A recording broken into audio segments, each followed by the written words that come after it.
but it's console or computer exclusive.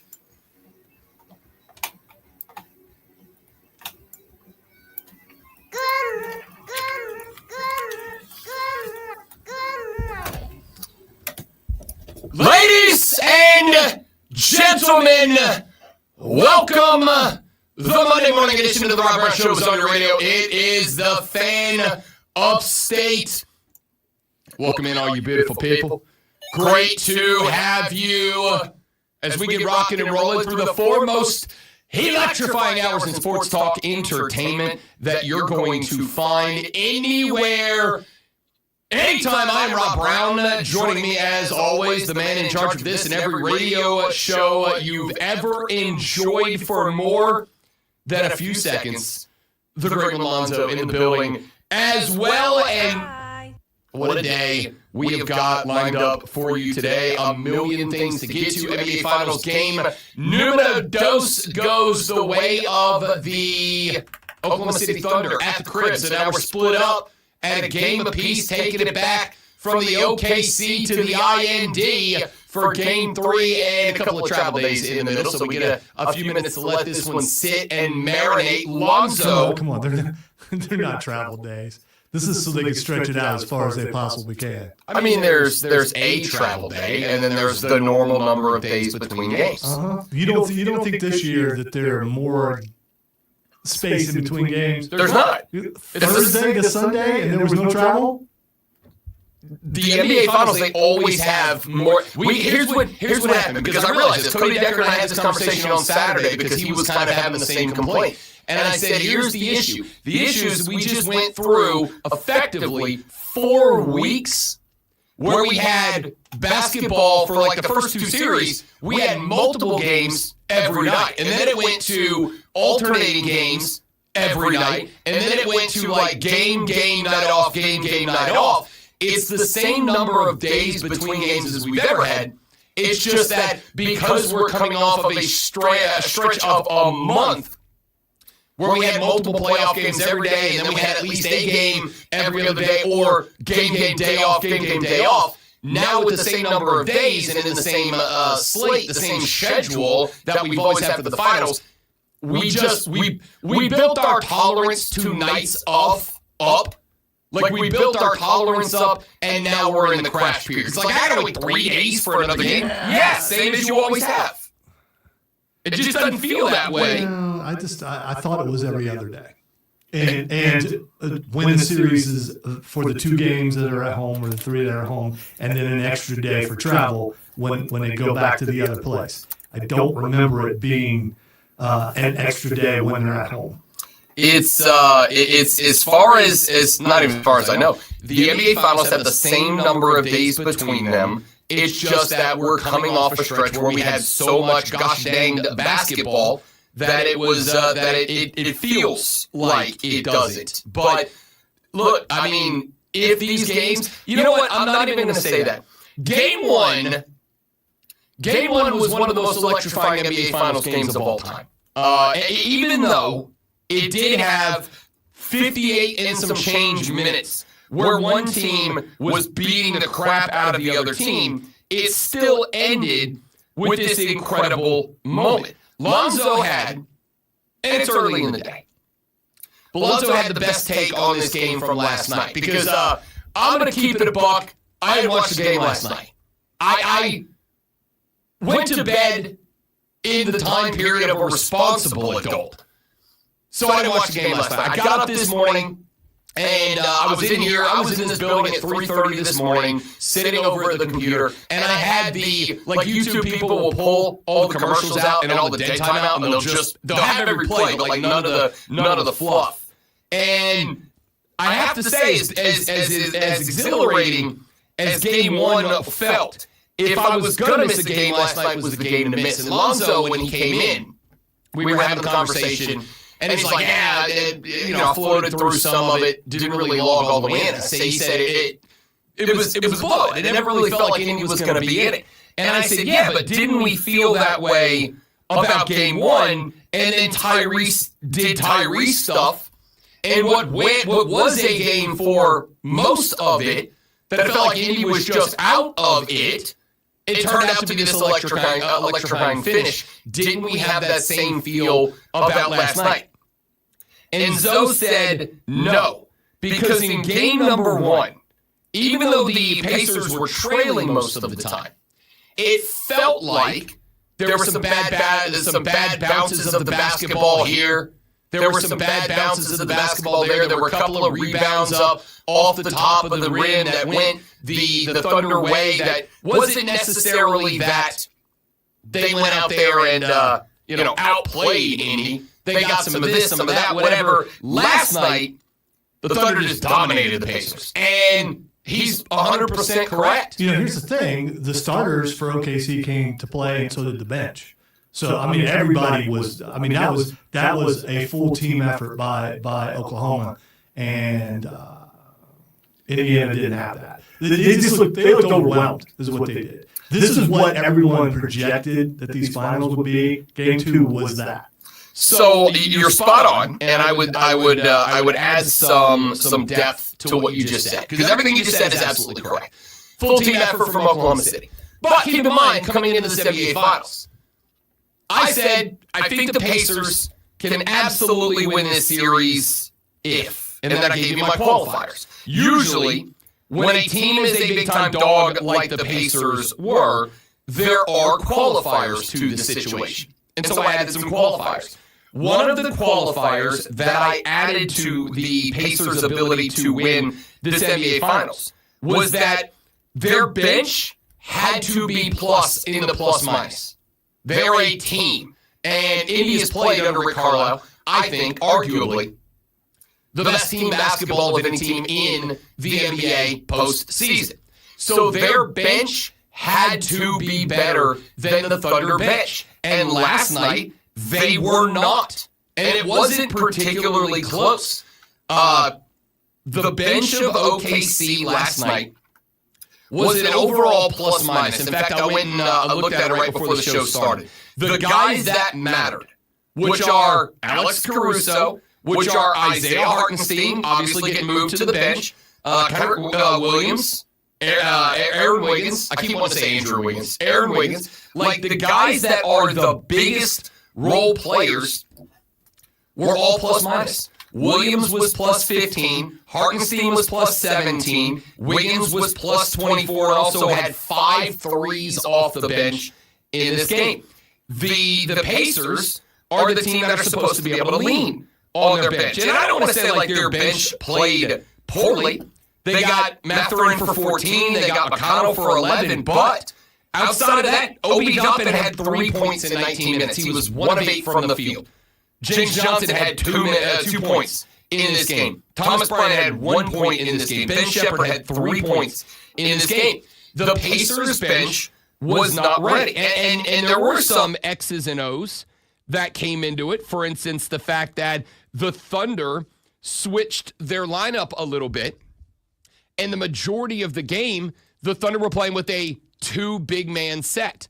The Thunder were playing with 2 bigs up front. Why? Because the Pacers killed them on the glass in game number 1, which is not something you necessarily expect out of the Indiana Pacers. They don't win a bunch of games by out-rebounding you. And there were some folks that made the argument, and I don't think it's an incorrect argument, that the reason that the Pacers took game 1 was because they shockingly, although the numbers aren't wildly out of control, the context of the numbers are, it was not just winning on the glass.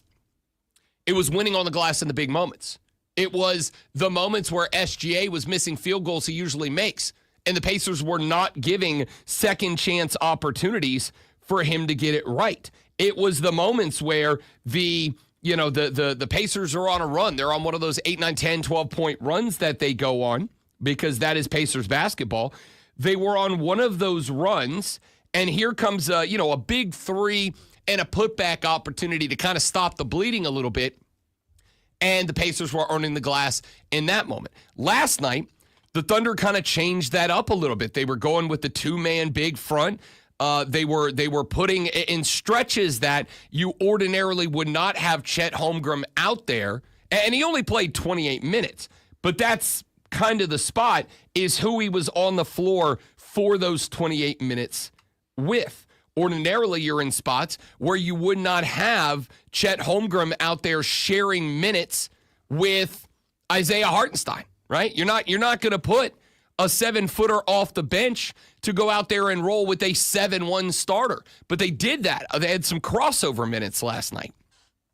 And the Thunder, to me, as much as I have been saying all the way throughout this NBA postseason, one of the reasons that a lot of people, I think, slept on the Pacers, and frankly, slept on the Pacers in their breakdown to the NBA Finals before it started, was because we have all conditioned ourselves to look at the starters, to look at the bench players, to look at the players, and very rarely do you get much breakdown of the coaching staff. Very rarely is anybody going to come in and say, let's take a look at Carlisle and Daigneault and talk about how these coaches counter each other. Rick Carlisle, in my opinion, is largely, not exclusively, but largely the reason that the Pacers are in the NBA Finals. I think Carlisle outcoached Tom Thibodeau in the Eastern Conference Finals. I think Rick Carlisle's outcoached everybody that he has faced down the run to the NBA Finals so far. I think at the point, though, there does come a point where talent can absolutely overcome coaching. Coaching can take less talent and put it above lesser coached, better talent. But when you got pretty good coaching for great talent, and I do not think, I've not shied away from, I don't think the Pacers on paper have the talent on the starting five or off the bench, the depth that the Oklahoma City Thunder have. But I think they can be coached around that. I think the gap is close enough they can be coached around that. And it felt to me like last night was probably the first time that the Pacers coaching was offset. Not necessarily the Thunder were better coached, but I think the Thunder did a good job of recognizing what the weaknesses were that cost them game number one and changing that up. All right, they killed us on the glass, so we're going to overlap Chet and Isaiah. We're going to overlap our twin towers here. We're going to put them on the floor at the same time, and we're going to have at least 6, 7, 8, 10 minutes of basketball where we better get every rebound, right? Like if I got 2 7-footers on the floor and the best they have on the other side is Miles Turner, we better own whatever minutes we have both of the bigs on the floor. We better own the glass for that time. And last night, I thought that they did. Last night, the Pacers ended with 35 rebounds. The Thunder ended with 43. It's not a huge disparity, but when you place it into the context of what game one looked like, what the rebounding differential was in game one, which was a close game, obviously, the Halliburton dagger to win 111-110. I go back and look at that game. The Pacers had 56 rebounds in that game. The Thunder had 39. The differential was closed not just closed, overcome last night. Having 56 boards set the Pacers up for Tyrese Halliburton to have a historic moment. 56 boards was what they needed to make it a 1-point game-winning dagger basketball game. They did not get it in game two. And because they did not get it in game two, it was a blowout. And as Zoe pointed out, and I think it's the best breakdown of game two that you're likely to hear. Game one, it felt like the Pacers, even when they were down 12 or 14 points, it felt like you could watch that game and in spots go, hey, if they clean that up, they're in this thing, right? And then in the fourth quarter, Rick Carlisle had them clean these things up. Last night, again, I watched the replay of the game this morning. I was asleep last night. So I had already read some stuff before I went into this.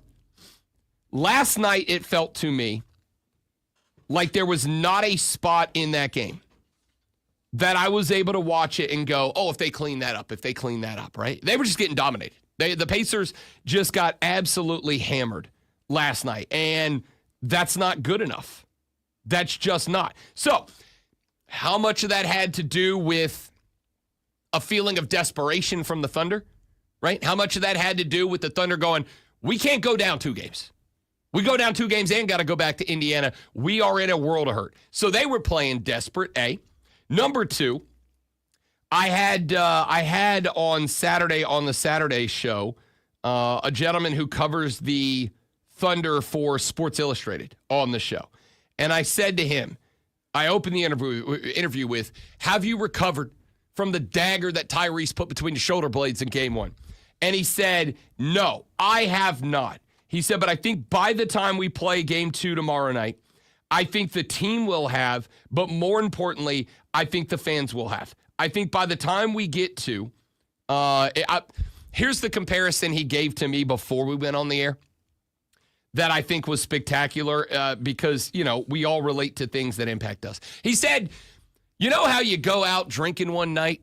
Maybe you got to Uber home because you imbibe a little bit more than you planned on. And then you wake up the next day and in your 40s, because he's my age, he said in your 40s, you wake up the next day and you go, oh my God, I'm never drinking again. He said, you know how like a day or 2 later, you've committed to that. I'm never drinking again. And then you go somewhere and somebody's like, hey, buddy, here's a free margarita. And you're like, all right, maybe I'll drink one more time. He said, it's kind of that.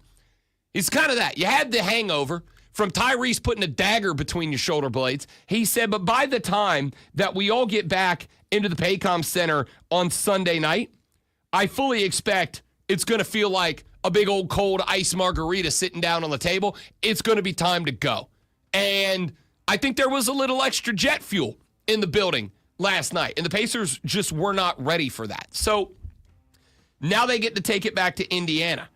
And we have all talked about the fact that there is no distinct better home court advantage between these 2 teams, but there is a wonderful home team advantage for both teams. So the Pacers did themselves a huge favor by winning game 1 because now it's a best of 5. And the Pacers, even though game 7's in OKC, the Pacers technically have home court advantage for a 5-game series. And if they approach it with that mentality, they get more time in front of a field house. I will say this, great one. They better win game 3. Because if they go down 2-1 coming into game 4, it's going to be a lot more anxiety with game 5 back in OKC. If they don't win game 3, it's probably over. I probably agree with that.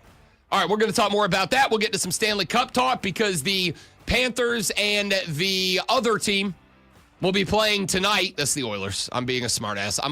Deck brought out the Florida kid on me on Saturday, and I haven't let it rest yet. All right, I get to talk some smack to some hockey folks. Speaking of hockey folks, got a big announcement for you coming up a little bit later on in the show. You want to stick around for that. The Rob Brown Show is live on your radio. Rob Alonzo and you. It is the Fan Upstate. Hey, look, our teaser's valid again.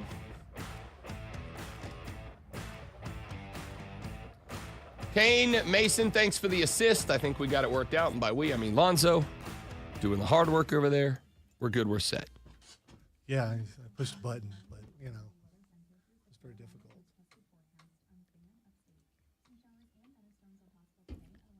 All right, bear it back, kids. Pardon me. Oh, yeah. I did the rough math. We walked the course twice yesterday, which is about 7+ miles without the walking around all the vendors and stuff. Cool.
Denny Hamlin celebrates his win in Michigan with an OHIO.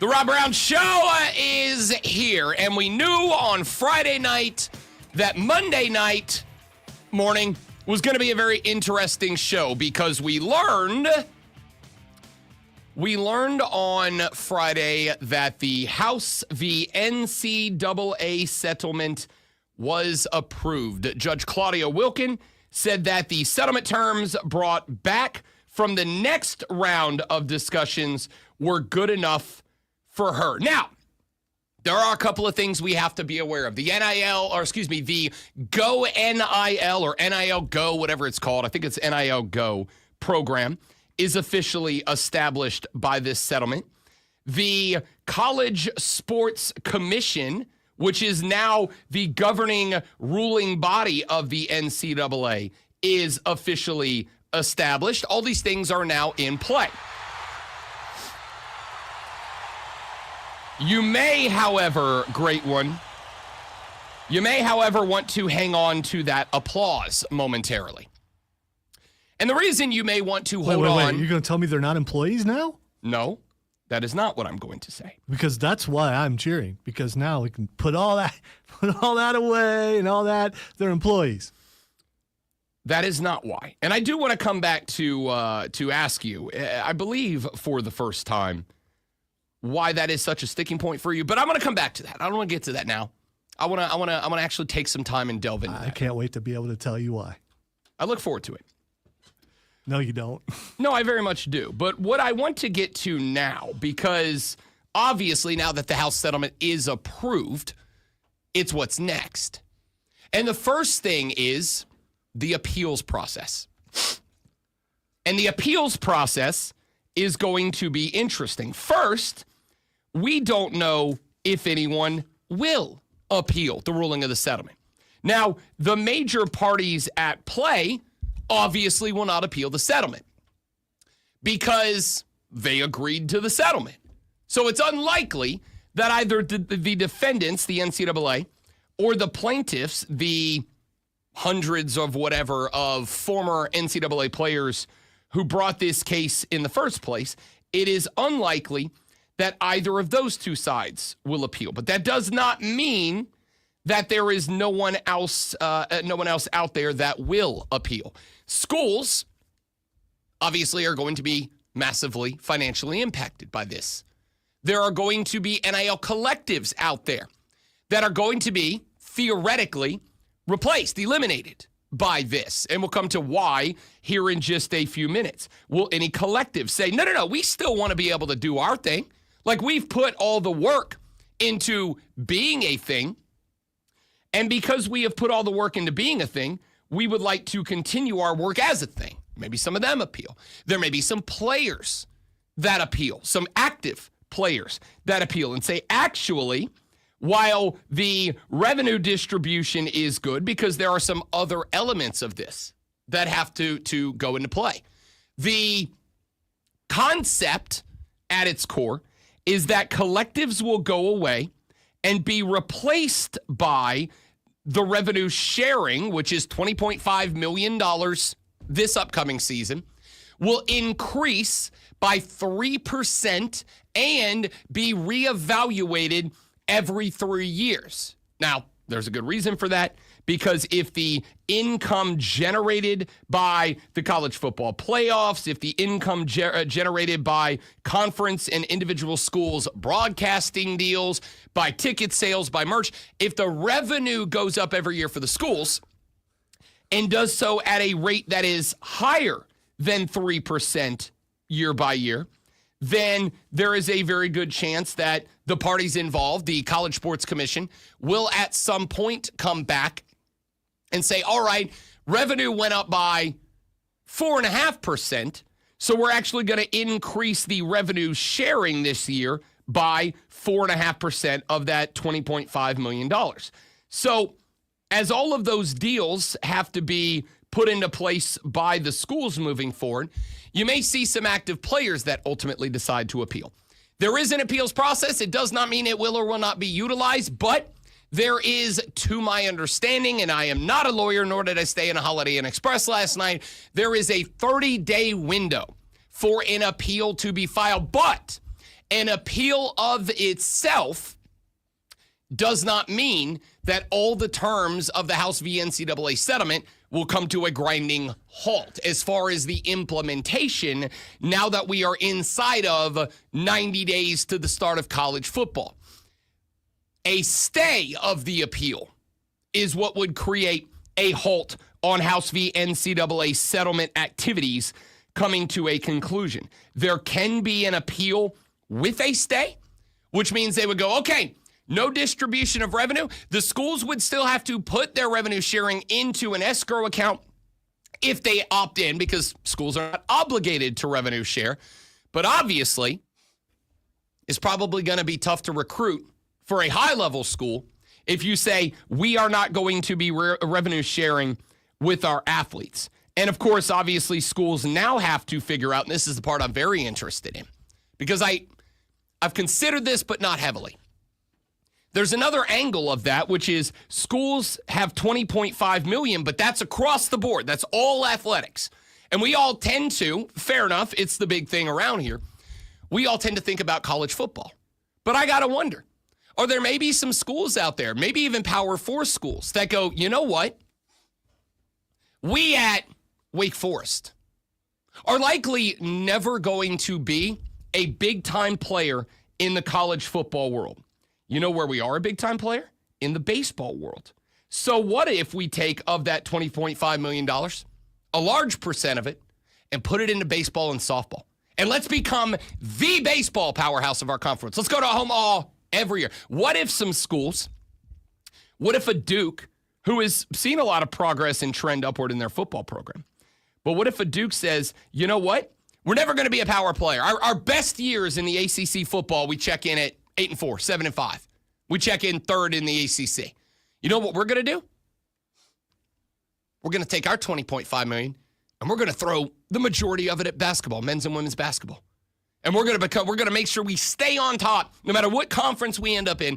We're going to make sure that we are a March Madness presence every year because we get the best of the best because we put the money from our revenue sharing there. There's a lot of activity that needs to be dealt with school by school.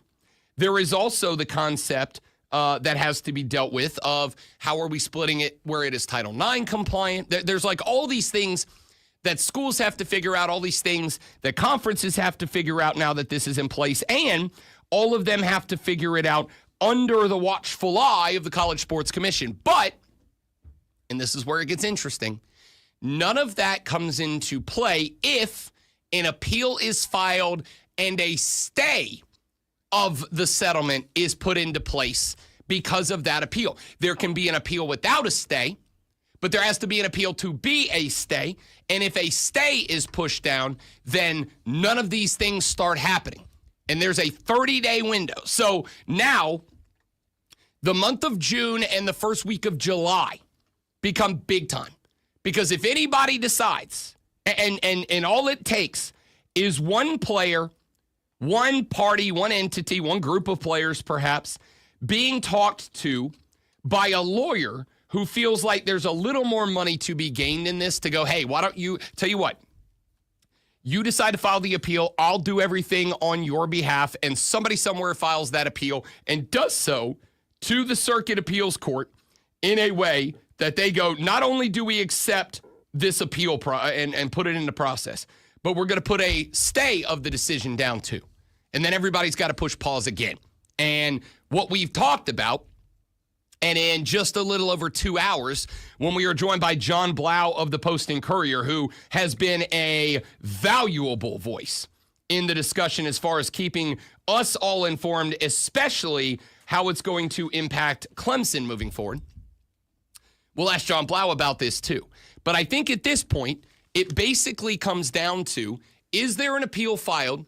Is the appeal strong enough that there is a stay of the decision filed as well, which puts everything on hold for this entire conversation?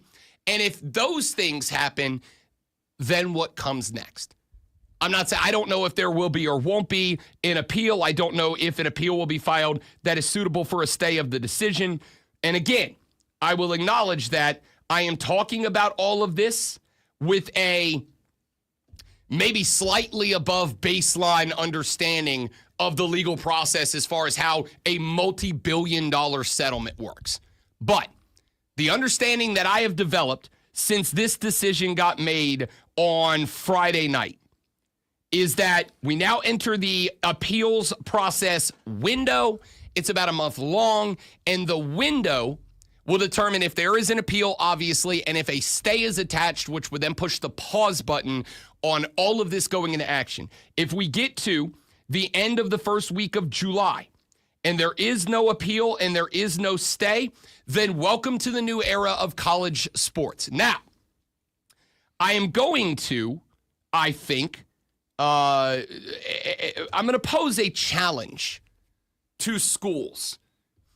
And I do not think is it a challenge that they will be capable of rising to. But I'm going to pose a challenge because it will be the mentality of the schools and the conferences that determine if, right? We've heard Dabo. All he wants guidelines.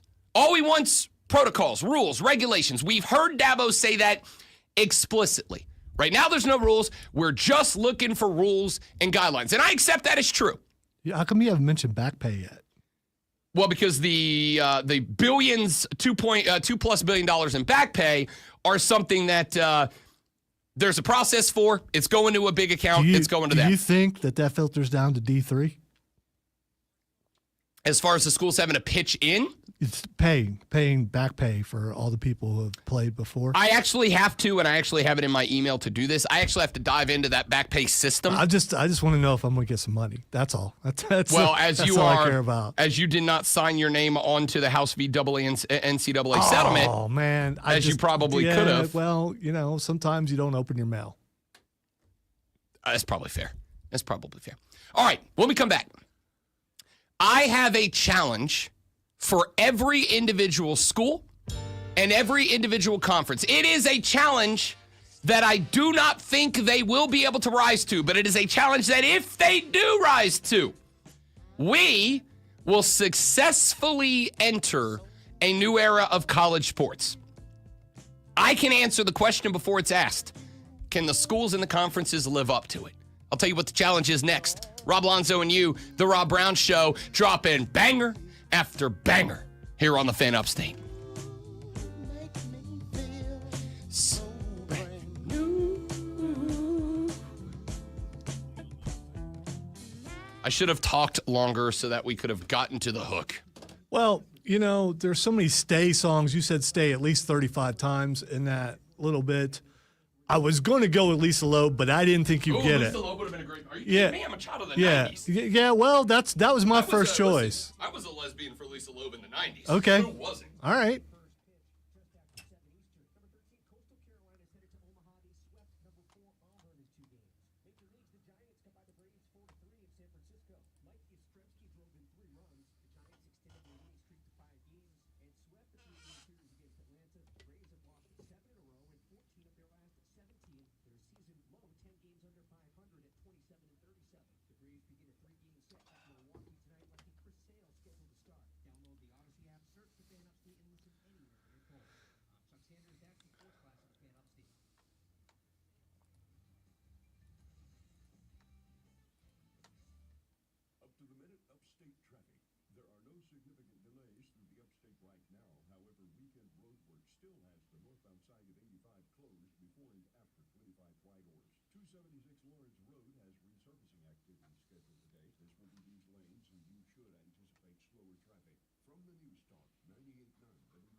Oh, no, I think I just heard a collision in the hallway. Hope Rob didn't knock something down.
So did you knock something down in the hallway or see somebody and there was a loud interaction? No, I Because it was something loud, like came through the walls.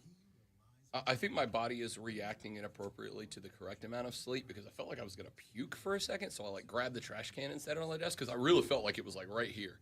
It didn't, but like it felt. You know how you get that like uh-oh. It was in that uh-oh zone. It was loud. I mean, loud enough picked for up me to the hear trash to can, hear. I set it on the desk because I was like, oh, here it comes, and then it didn't.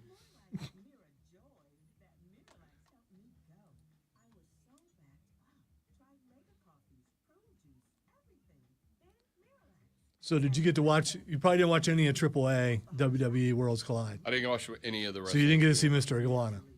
I've seen a handful of social clips. I'm all in. Oh, I watched that entire match. It was great. I saw. And now I want Mr. Iguana On the main roster. versus Santino Marella, Cobra versus Iguana. I want to see that. Hit the destroyer on the Iguana. Yeah, it was great. It was great. Also, Corey Graves was doing play-by-play on that whole thing. Yeah, I know Graves is still around under contract. Well, he's been on NXT, but Yeah. it was.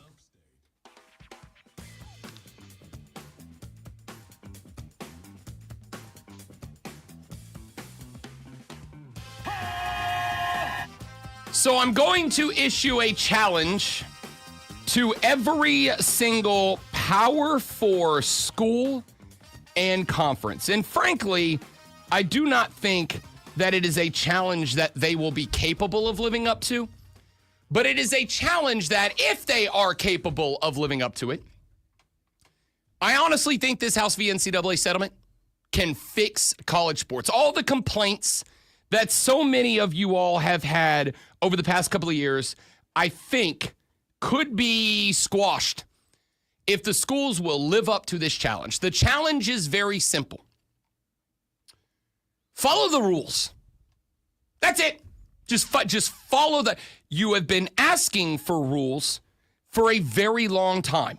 In fact, it was not even but a week ago that Dabo Swinney, now he was talking about the transfer portal at the time, but he said, and I quote, "There are no rules right now. We just want some rules. I think we're coming out of a period of complete chaos and where there's no cap." He said no cap. "And where the schools can't handle things directly, it comes from outside entities. You have the agent process. It's not regulated. I mean, there's a lot of challenges, but I do think we're about to enter into a much more structured environment that is going to, it might take a year, but I think it's going to create some markets to where there'll be some transparency. There's an actual cap. I think the best thing about this settlement is it keeps college football scholastic," end quote. Now, we can put all the fluff aside.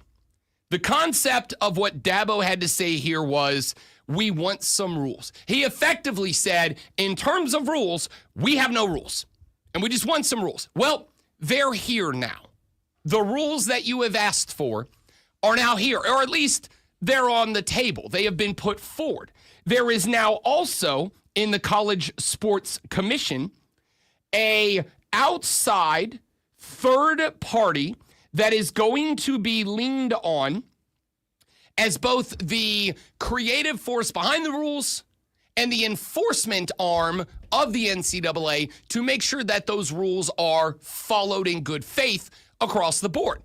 And one of the things that we have talked about is that there is a proposed and drafted document that is being requested for schools to sign that basically says, we are happy with the rules as they are written, and because we are happy with the rules as they are written, should the College Sports Commission find that we, the school, have violated any of these rules, and should, in an arbitration process, because arbitration is the preferred and leaned upon method of discipline by this commission, should, via arbitration, it be found that our school violated any of these rules, we waive our right to sue the NCAA or the College Sports Commission for injury. We waive the ability to say we disagree with the enforcement of this rule, so we're going to take you to court and try to win so that we can do whatever we want. Now, the reason this is so big is because if the schools and the conferences sign that drafted proposal and say they're on board with it, and they waive the right to sue should they be found liable in arbitration of rules violations. If every school is willing to follow the letter of the rules put in place, the guidelines, the protocols, whatever you want to call them, as Dabo Swinney specifically requested last week, if every school is willing to follow the established rules and guidelines, I think we're in a good place. Now, why do I think they'll fail? Because they've literally never done that before, right? Literally never done that before. In years gone by, colleges, universities, schools, and conferences have searched for every little competitive advantage that they could give themselves within themselves. If there was ever a point in time that, let's say, Michigan thought that they could push the envelope a little bit to gain an advantage over Ohio State, they were going to do it because they also felt like if we do it, and if the NCAA comes down on our heads over it, we have the ability to take them in front of a court and say, actually, you're hamstringing us a little bit here. You are preventing us from doing a thing that we should be able to do in order to make the most money that we can make. And more often than not, they win, right? So they have always searched for that competitive advantage. What if I told you, and this is something that Greg Sankey got real heated about at the SEC spring meetings 2 weeks ago. Remember the conversation when Brett Yormark, the commissioner of the Big 12, came out, and he, along with a couple of other folks within the Big 12, circulated a letter. It was a press release, disguised in the form of a letter, where they effectively said the SEC and the Big Ten, as the two primary forces in college athletics moving forward, Brett Yormark said they have a responsibility, like Uncle Ben said, with great power comes great responsibility. They have a responsibility to act in a way that is beneficial to and in the best interest of college sports, not the Big Ten, not the SEC, college sports at large for everybody. That was the argument. And Sankey came out in the SEC spring meetings at one of his commissioner's media availabilities, and he was heated about it. That press release got out. He said, and I quote, "I don't need lectures about the best interest of college sports." Which, yeah, I think you do. I think no matter who you are, whether you're the president or you're the king or you're the emperor or you're the czar or the chairperson or the committee head or whatever, anyone that is in a position of ultimate authority over any entity, to me, should always be willing to listen to the people that they govern. I think one of the biggest problems in politics right now is the number of folks in Washington, D.C. or Columbia, South Carolina or whatever that don't listen to the people that they actually govern. They just go, this is what I think is best, we're going to do that. But Sankey got absolutely heated about it. And I think the reason he got heated about it was because, to some degree, I think Greg Sankey felt a little bit called out. Now, I understand Greg Sankey's job is not to do stuff that's in the betterment of college sports. Greg Sankey's job is to do what's for the betterment of the Southeastern Conference exclusively. However, I would make the argument, though, is it not better for the Southeastern Conference if college sports is at its best? If there is a nationwide appeal to this particular thing that you are a part of? Isn't that better for everybody? So it would make sense to me, and again, maybe I'm wrong on this. Maybe there's some number, data, storyline, anecdote, soundbite to prove me wrong. But if it is good for the SEC that college sports nationally is strong, the national interest stays up. Because if the national interest stays up, people are tuning into TV. TV deals produce the most revenue. You get more revenue back. So if you subscribe to that philosophy, then it would be in the best interest of the Southeastern Conference not to make every decision under the guise of what happens or what's the best thing for our conference right now, but what's best for everybody long term. Because if it's best for everybody long term, you have more people interested, more people watching, more revenue coming in because of it. But it is not just them. It is also the schools within the conference. If North Carolina State is looking at the new rules, regulations, and guidelines put into place by the NCAA and the College Sports Commission moving forward, and they go, you know what? North Carolina's got Bill Belichick now. And with that is going to come a lot of renewed interest in their program. So we are going to try to go around these new rules in this particular way. And I'm not going to come up with a hypothetical about how they do it because there's 100,000 of them. But if they go, we're going to try to skirt the rules over here so we can keep up with North Carolina. And every school is doing that. Michigan's doing it to catch up with Ohio State. Florida's doing it to catch up with Georgia. Florida State's doing it to keep up with, I guess, Wake Forest. I don't know. They were 2-10. Shut up. If every school is looking for ways, as they have always done, to skirt the rules, to find ways around the protocol and say, we will fight against it if we get caught and get in trouble, then all of this work that went into getting these rules that Dabo Swinney was asking for, these guidelines put into place that every coach has been absolutely begging for the past couple of years, none of it will matter. We'll just go right back to where we were.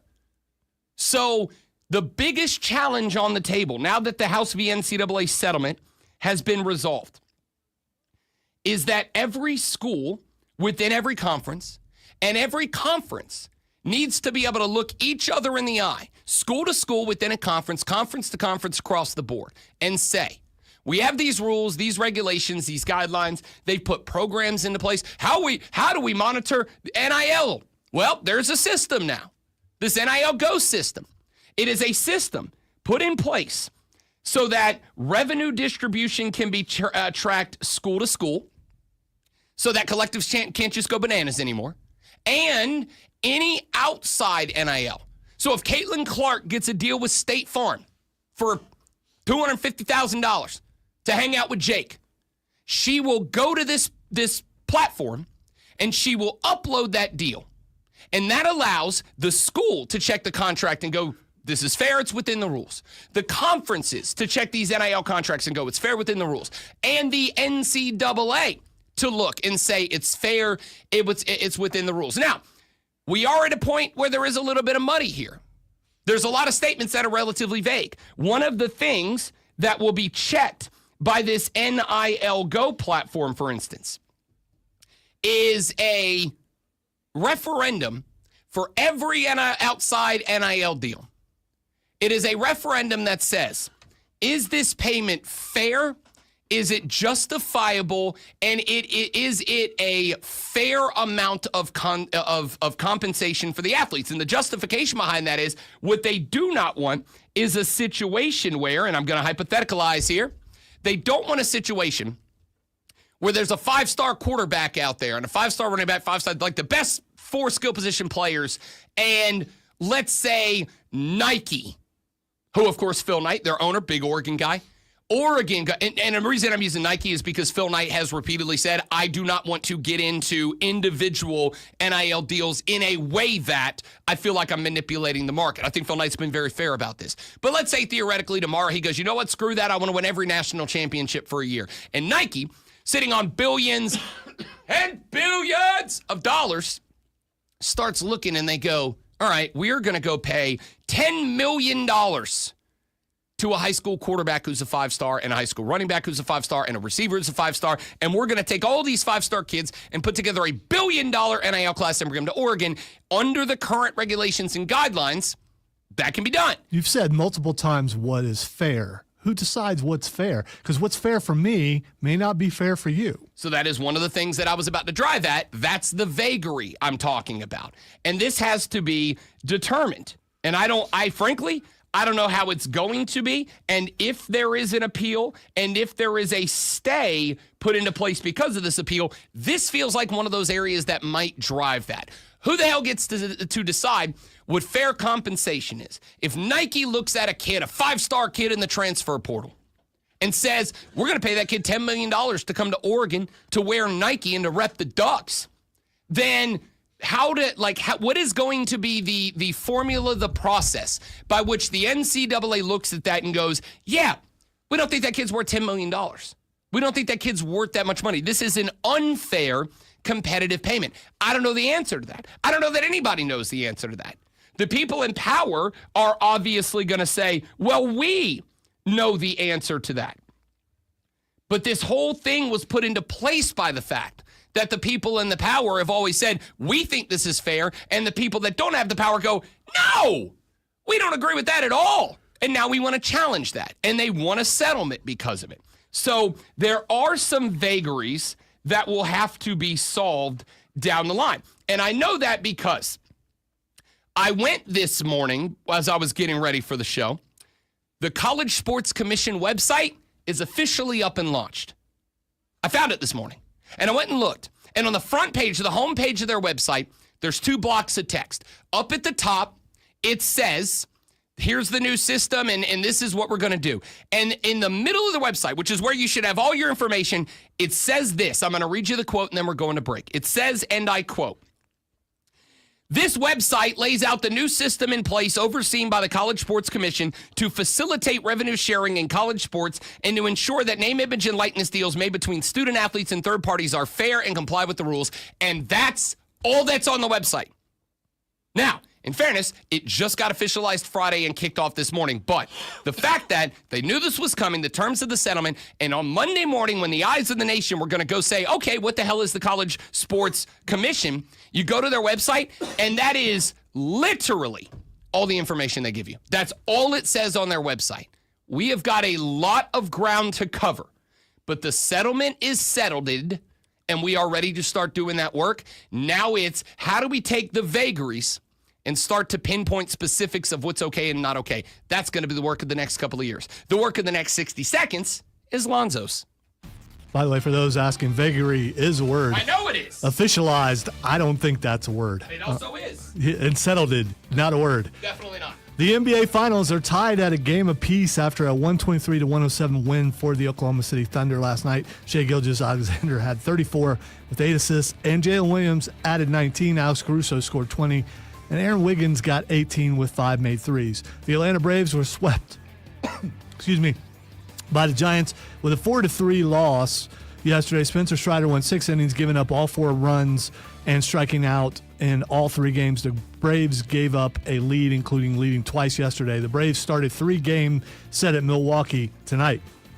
Edmonton and Florida face off tonight at 8 for Game 3 of the NHL Stanley Cup Finals, this time in Sunrise, Florida. After a double overtime win in Game 2, the Florida Panthers are favorites to take a series lead, entering the contest as a -140 betting favorite.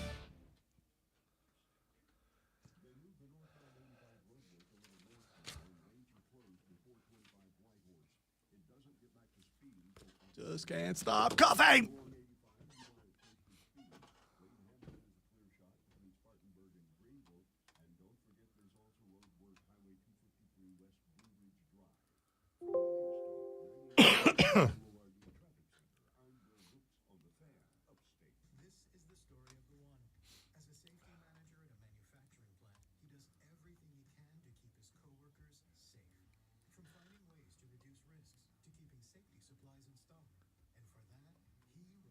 I hope I haven't developed that old guy cough that never goes away. That would suck.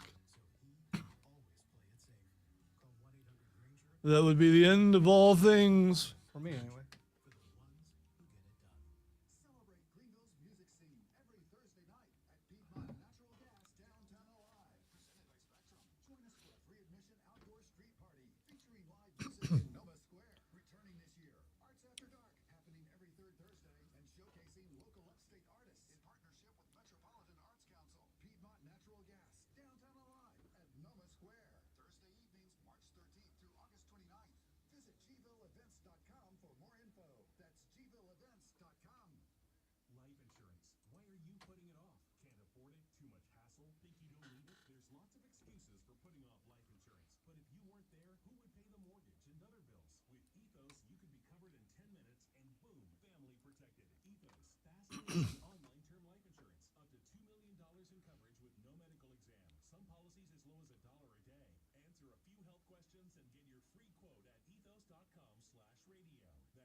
All right, boys, orders just came in from Vader's bitch ass, and me and Greg are headed to All right, they're getting worse. Hey, come around here real quick before you sit down. All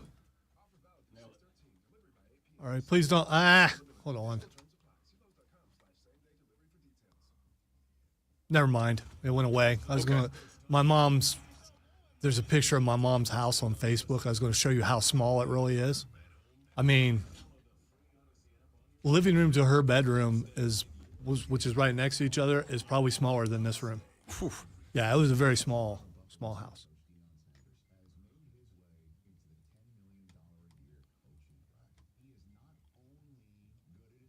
But it's hers. It's paid for, which is a fine size. paid-for It, house is better than it's that big fine for like 2 people living in it. Yeah.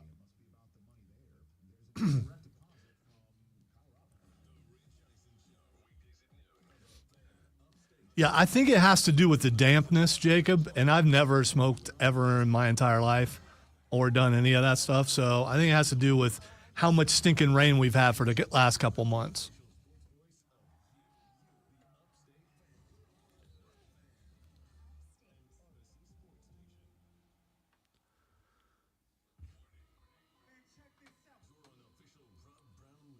I'm fine until I use my radio projecting voice, and then I have to cough. So just got to stop doing that.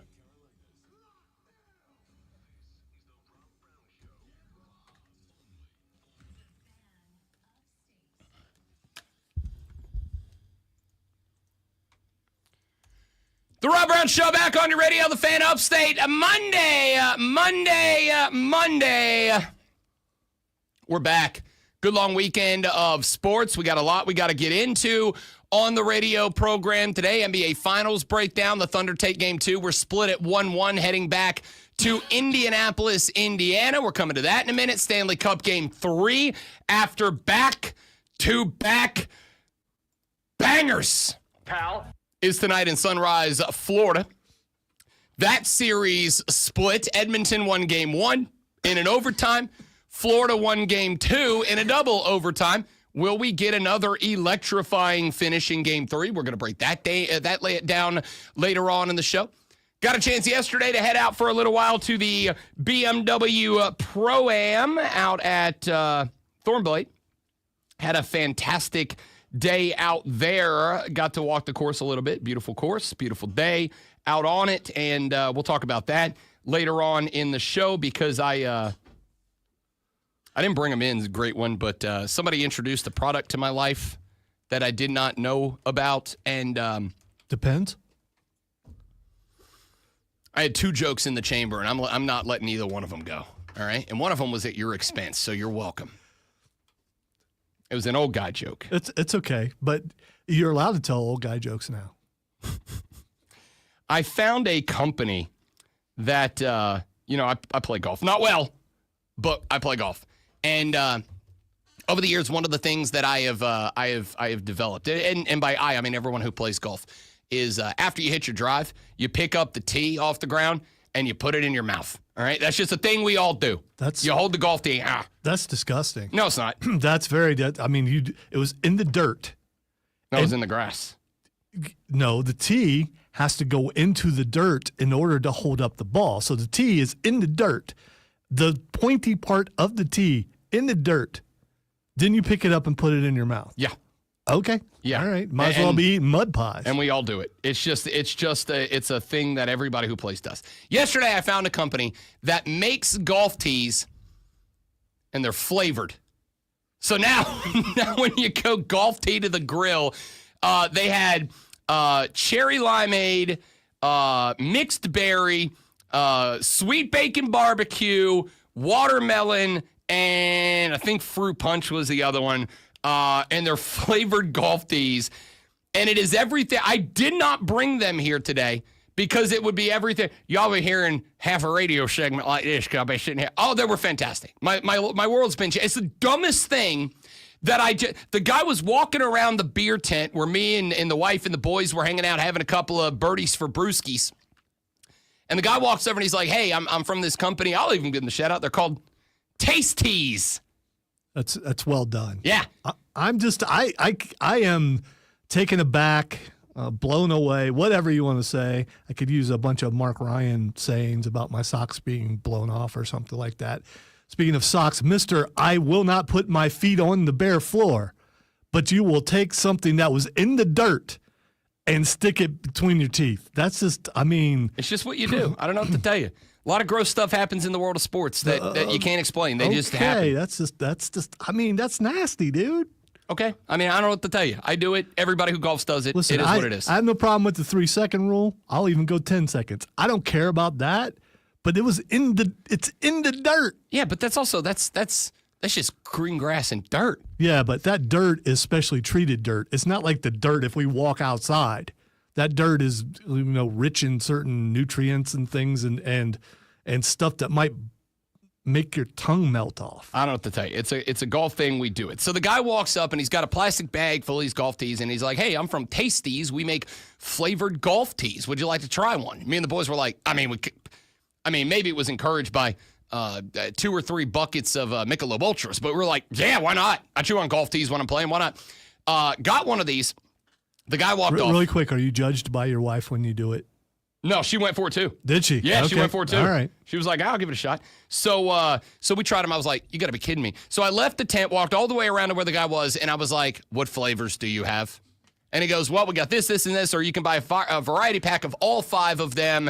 You get a bag of each for $20. And I was like, here's $20. I just want to clarify. That's awesome. That's amazing. Bubba Joe down the road who golfs out in the pasture. I have no problem with Bubba Joe doing it. It's just weird that you do that. I'll tell you. I mean, I get the hang up. Does Diesel do that? I'm going to assume he does, as he is a golfer. But we'll check in and ask him. I'm curious about people who are known germaphobes if they do that. I'm a germaphobe. I know. But when you're playing sports, things change. You might be the exception. That's why I need to know if anybody else out there is doing that. I golf with people all the time. We all do it. It's just a thing you do. I've been golfing a bunch, believe it or not, and I've never seen anyone do that before. So maybe it's more of a fancy course thing. I don't think so. How many of you golfers out there have known to do this? I don't even think you think about it. You just do it. Anyway, so I walk over, I get the pack, I get the 5-pack, and as I'm turning around, I turn around and I look at the dude, because this is like a brand new company. This is their first product launch, the guy told me, and I turned around and I looked at him, and he looks at me and he goes, are you good? And I went, T-licious. And he went, how have I not thought of that? So I told him he owes me 2% if this company takes off for coming up with T-licious. And he was like, that's really good. Hey, it is 7:06 in the morning. We got to get to some sports stuff here.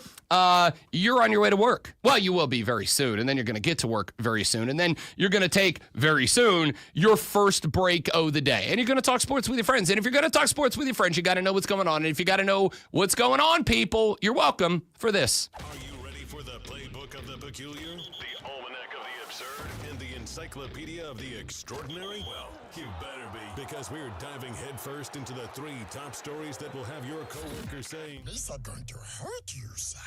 take their first bathroom break. No. Here we go. Welcome to the water cooler cheat sheet on the Fan Upstate. Don't shake your head and discuss as much as you want. T-licious was a brilliant idea. Dude, come on. And I hope that company takes off because of T-licious. By the way, T-licious. I hope the company does well. And again, nothing entirely against this. It's just the fact that you did it. That's weird. Hate on, hater. Water cooler cheat sheet, top 3 sports stories you need to know before you get to the office and start talking sports. Let's dive right in with item number 1. The NBA Finals are on game 2 in the books after an electrifying game 1 that included a Tyrese Halliburton walk-off long deuce for a Pacers win. The Thunder say, not again. We're not even going to let this one get close. And they didn't. They won the opening quarter by 6. They won quarter number 2 by 12, and they never let the lead shrink after that. 123-107 is your final. The Thunder shot 49% from the field, 39% from the three-point line. Also knocked down 29 of their 33 free throw attempts, but it was not those numbers that were the impressive numbers. It was the rebounding numbers. In game number 1, they allowed the Pacers to collect 56 rebounds. In game number 2, just 35. They kept their number consistent at 43 boards between the 2 games. Also 25 assists for the Thunder. The Pacers had 27. That's pretty standard for them. Good job by the Thunder last night sharing the basketball. It was arguably the best team NBA performance we have seen since game 1 of the Indiana Pacers when they got the win. The Thunder played like a full team last night, and they earned the win because of it. 34 points for Shai Gilgeous-Alexander, 19 for Jalen Williams, 17 for Chet Holmgren, but it was the bench for the Thunder that won them this game. Alex Caruso played 27 minutes. He ended with 20 points. Aaron Wiggins played 21 minutes, ended with 18 points, including knocking down 5 3-pointers off of the bench. It was the other guys that stepped up to win this one for the Thunder. For the Pacers, all 5 starters in double digits once again. However, in the last game, they had 5 guys off the bench with double digits. In this game, just 2 of them. Mathurin had 14. McConnell had 11 off of the bench. The Pacers shot 45%, 35% from range. They did leave 7 free throws missed, 19 of 26 from the stripe for 73%. I don't know that it would have made a difference in this one, but it probably would have made a difference in this one. Game 2 goes to the Thunder. We now wait game 3 after a travel day, which will take place on the 11th, which is Wednesday night, over in the NHL Stanley Cup Finals. Game number 2 over the weekend went to the Florida Panthers. It was Brad Marchand, whose second goal came a couple of minutes into overtime number 2. That leveled the Stanley Cup Finals out at 1 game apiece. An OT winner for Edmonton in game number 1. A double OT thriller ended by the Rat in game number 2 sends this one back this evening to Sunrise, Florida, home of the Panthers, with the series tied at a game apiece. If you have been entranced by the NBA Finals, may I encourage you to make your way over to the NHL Stanley Cup Finals, because it is even better. Let's get to item number 2. I was hoping that we were going to have a fistful of game 3s in the College Baseball World Series Super Regionals today. Instead, we will have just 1, because there is only 1 series that was started on Saturday that needs a game 3. Back on Friday, and I'll run you through the scores. I won't hit you with all the stats, but just to keep you filled in. Coastal Carolina knocked off Auburn 7-6 to go up 1. North Carolina put 18 runs on the board to knock off Arizona 18-2. Oregon State trailed by 3 with 2 outs in the bottom of the 9th. They would tie it up and take a walk-off win in the bottom of the 10th over Florida State 5-4. Louisville down to Miami 8-1. Then we go to Saturday. Everybody in action. Arkansas would take a 1-0 lead over Tennessee with a 4-3 win. Coastal sweeps the Auburn Tigers on Saturday 4-1. Coastal Carolina became the first team to punch their ticket to Omaha. Arizona would get a little revenge, knock off North Carolina 10-8. LSU would drum West Virginia. They trailed by 5 early, but would win 16-9 over the Mountaineers. Florida State got some revenge. They win a close 3-1 contest to tie that series up at 1-1. UCLA would down the Roadrunners of UTSA 5-2. Miami gets their revenge, 9-6 winners over Louisville in Game 2. And Duke finished off Murray State 7-4. That brought us to yesterday, where all but 1 series would come to their conclusion. Arkansas wins 11-4. They sweep Tennessee. Arizona wins a 4-3 game over North Carolina. They eliminate the ACC's best, and the Wildcats punch their ticket to Omaha. LSU would finish off West Virginia 12-5. They sweep the Mountaineers to head to Omaha. Oregon State, Florida State got into a battle, but the Beavs win 14-10. Oregon State on their way to Omaha. UCLA would sweep UTSA with a Game 2 victory 7-0. Murray State has the most impressive offensive outing of the Super Regional weekend on Sunday, 19-9. They knock off the Blue Devils, setting up a Game 3 today. And Louisville would finish off Miami 3-2. That was a 2-1 set. Only 1 game needed today to finish out the Omaha field. Duke and Murray State will play today at 7 p.m. And then we head to Omaha, Nebraska for the conclusion of the best postseason in all of American sports. We'll talk some more college baseball later on in the week as we head to Omaha. Let's get to item number 3.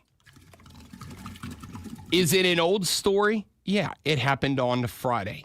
Is it a relevant story? Also, yeah, it is also a story you will be talking about today at the office. College sports has ushered in its new era as Friday night Judge Claudia Wilken accepted the settlement terms put into place for the House v. NCAA settlement. She called them, quote, groundbreaking changes in NCAA rules that govern student athlete compensation.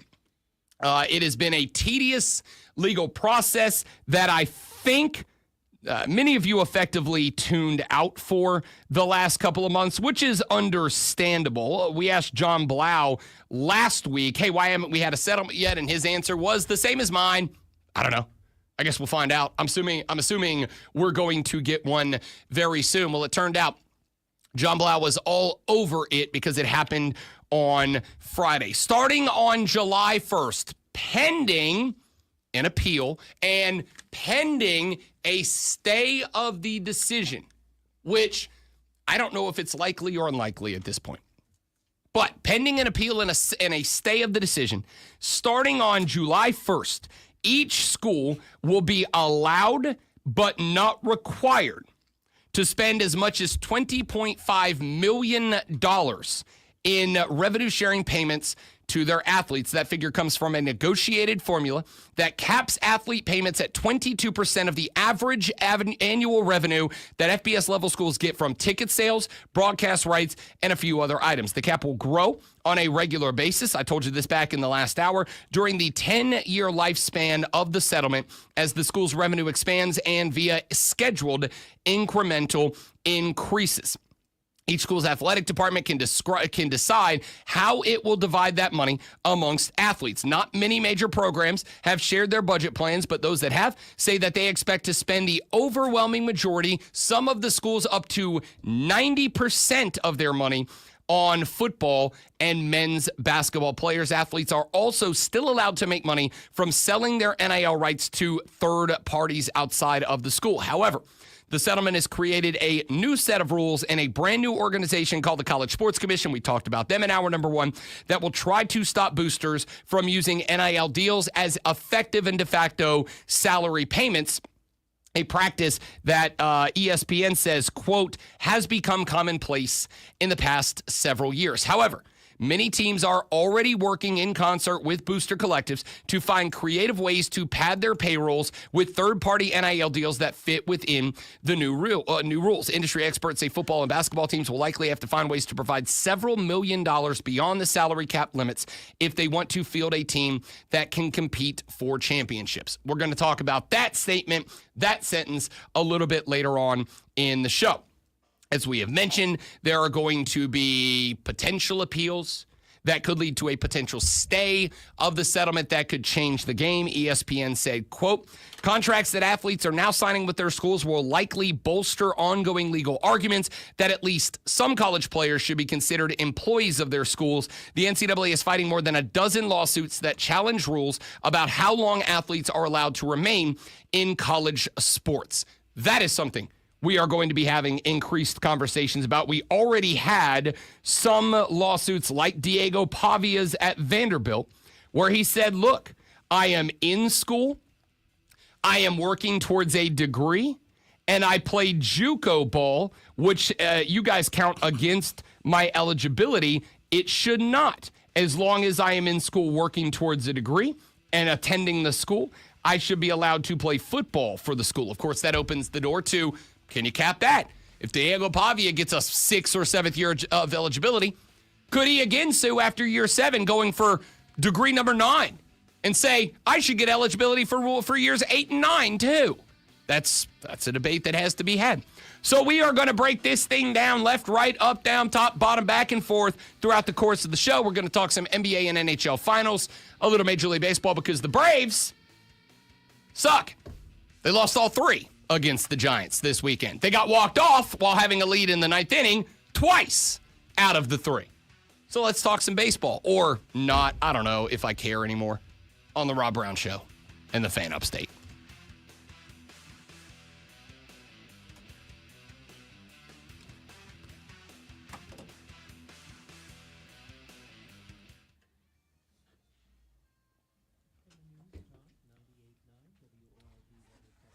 Guy. You know what I just realized?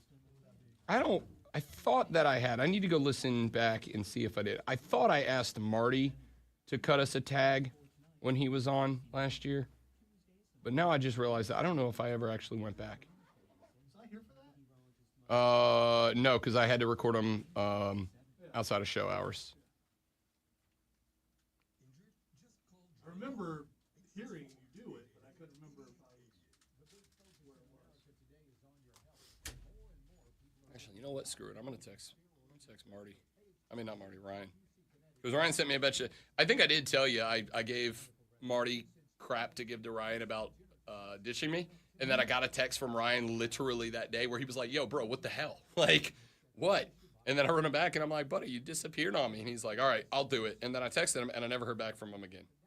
So we did it again.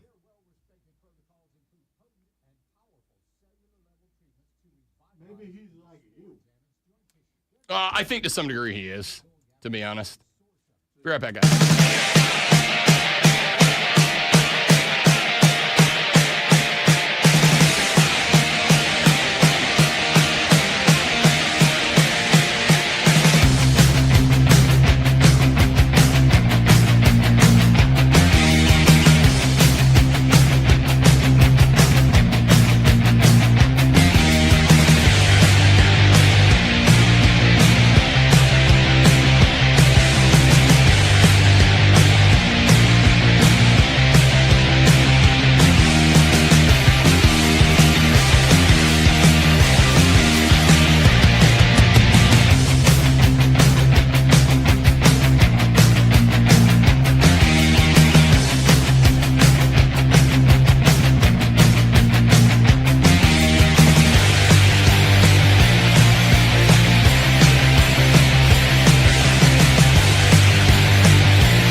The Rob Brown Show on your radio. It is the Fan Upstate. We are discussing the results ramifications of the House settlement being approved last Friday night. They did it late in the day. It was a Friday night media dump, which are usually, and I'm not saying that this was or was intentional at all, but ordinarily when news like this is released late on a Friday night, they're usually trying to bury it, right? They're usually trying to hope that your attention span through the weekend will have you forgetting this story by Monday, or at least not looking super deep into it. This is obviously going to be the most impactful college football story of the offseason, is the settlement of the House v. NCAA case. We have talked about some of the ramifications. I put a challenge down at the end of the last hour of the broadcast. And again, I do not think that schools will be capable of or willing to rise to this challenge, though I hope that I am wrong. The challenge that I put down to the schools was follow the rules to the letter within the spirit of said rules. And, I hate cliches in sports. One of the ones that bothers me immensely is, it's the spirit of the game. Because it's so subjective. And when it comes down to people having to follow rules in order to make sure that a system flows smoothly, when you allow any form of subjectivity in the rules themselves, people consider that wiggle room, right? Even if you say, it's the spirit. Yes, we would hope that the schools and the conferences would follow the rules out of the spirit of competitive equality across all of sports. But we've always had rules in college sports, and we've always had athletic departments willing to play on the gray areas of those rules in order to gain a competitive advantage over their rivals, over just everybody else.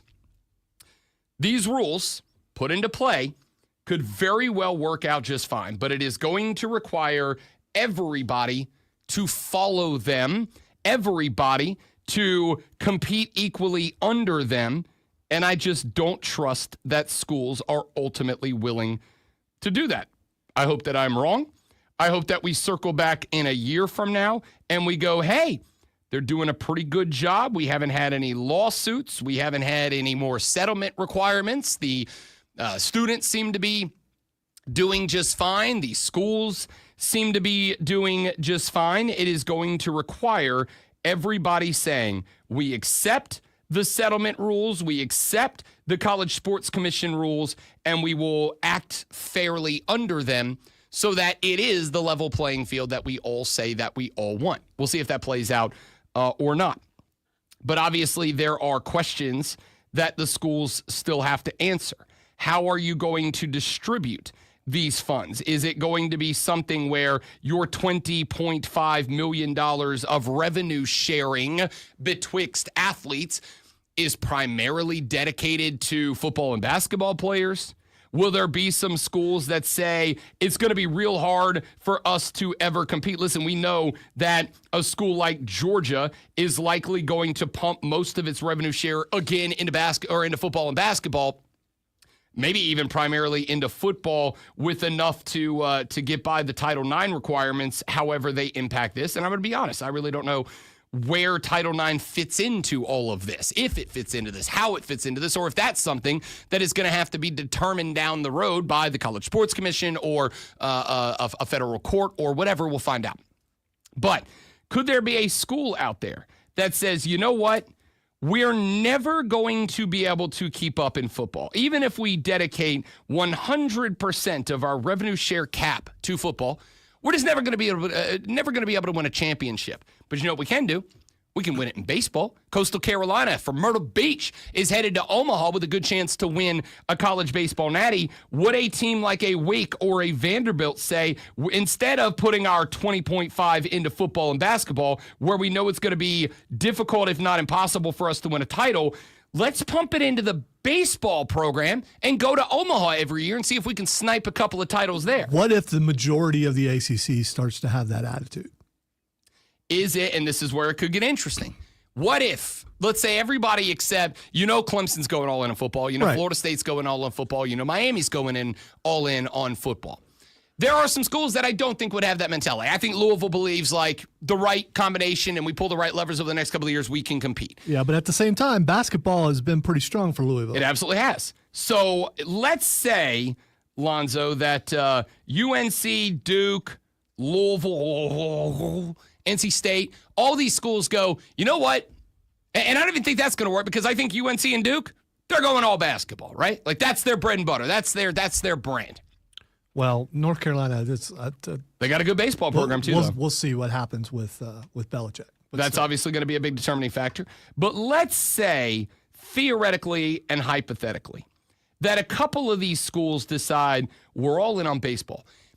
Is there with the increased growth, I'm not going to say it's anywhere close, obviously, but with the last couple of years, increased popularity of college baseball, do you think that it would be a profitable decision for these schools to go, What if we go all in a baseball? And the ACC, which sent 5 to the super regionals, that ties their all-time conference record.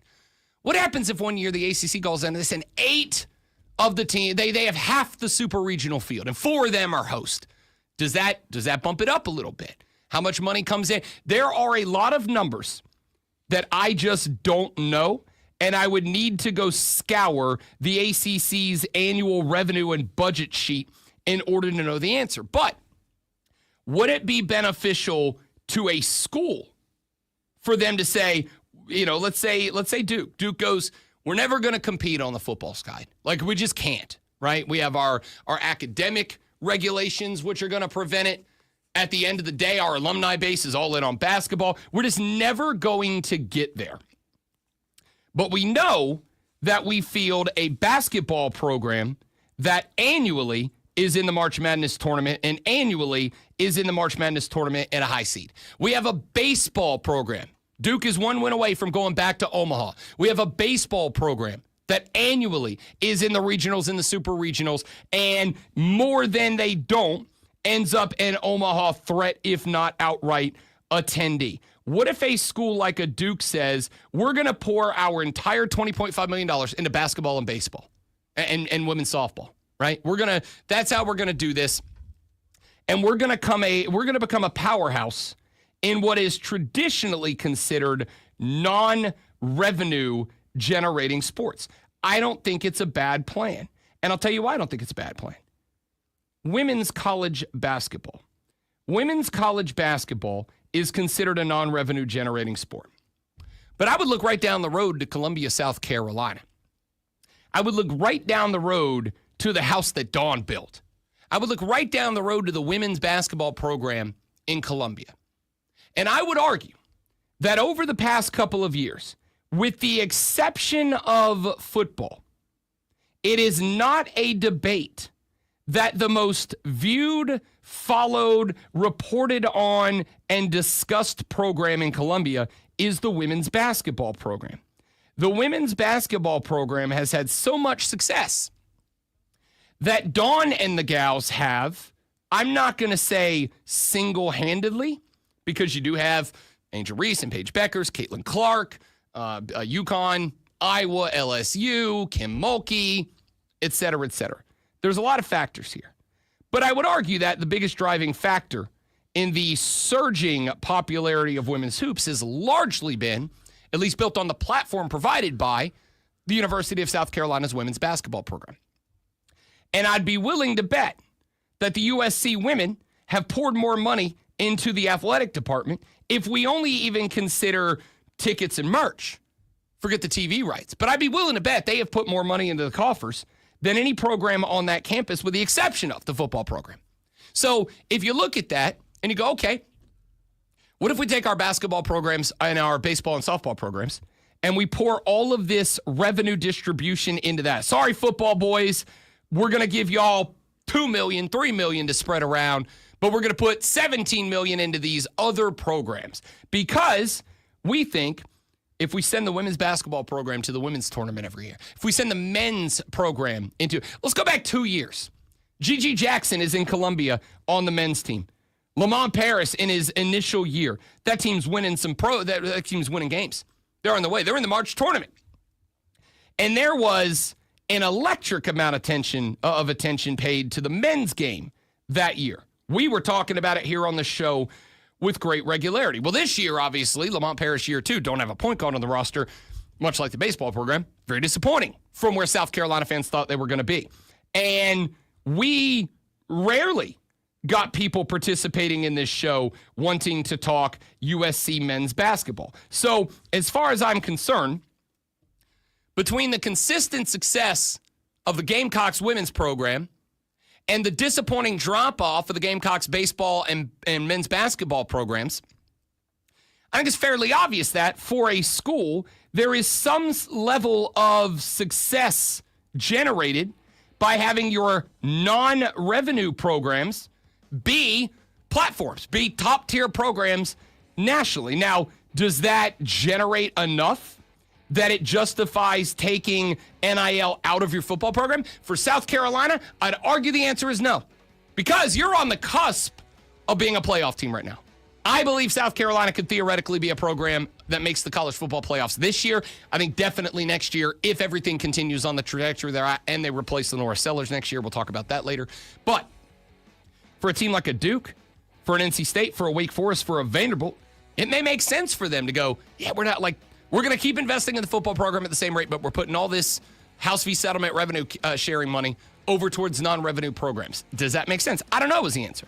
The problem is there's a lot of I don't know that has not been discussed, at least not publicly, by these schools, universities, and programs. So we'll talk more about that and continue this discussion when we come back, because there is one thing that dropped after the House v. House v. NCAA settlement was announced on Friday that I think is proof that we don't know where the hell we're going. I'll tell you what it is when we come back on the Rob Brown Show in the Fan Upstate.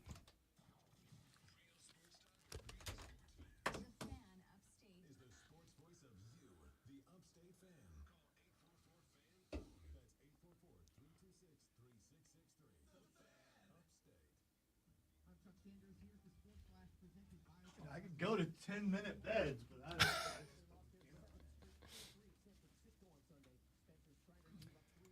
Doesn't football still generate more money with TV deals and ticket sales than those other sports, even when the football sucks? Yes, Jacob. Yes, it does. And again, I think that's why that conversation is probably irrelevant, to be honest with you, but maybe it's not, right? Like, again, can you generate interest in your athletic department at large by being dominant at a sport that isn't football? I don't know. That's why it's interesting. All right, give me 45 seconds. I'll be right back. We'll talk more about it.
Went to the doc on Friday because my back's just been killing me for a week. And I was walking through everything, and he said, "Well, we're gonna get you scheduled for some internal look-sees to make sure nothing's like messed up." He said, "But do you stretch in the mornings?"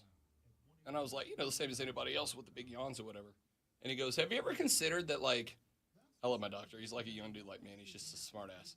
He goes, "You ever considered that maybe just doing the basics of keeping yourself healthy might work?" And I was like, ouch. And he goes, "Am I wrong?" I was like, "No, but you didn't have to say it." He's like, "I'm your doctor." "Yes, I do." "Okay, Kyle." "Got it, Kyle." Kyle's just trying to keep you around so he can take your money.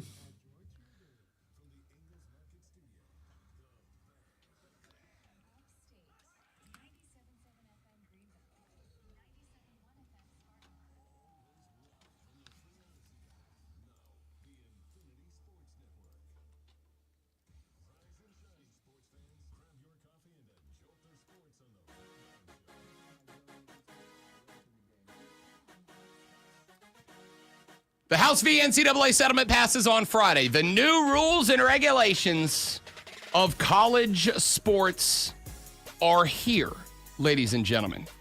What does that mean? The answer right now is, who the hell knows? There's a lot that still has to be determined, worked out, figured out, et cetera, et cetera, et cetera. But the platform is there. Now, I know that there's a lot of work that still has to be done. And the reason I know that there is a lot of work that still has to be done is because I went this morning when I found out that it was up and online. I went to the new website of the College Sports Commission, which is deemed to be the governing and disciplinary body of the NCAA in order to track and enforce the new rules of college sports as put into place by the House v. NCAA settlement. And I found something that I thought was very interesting. Not that it's bad, but just interesting.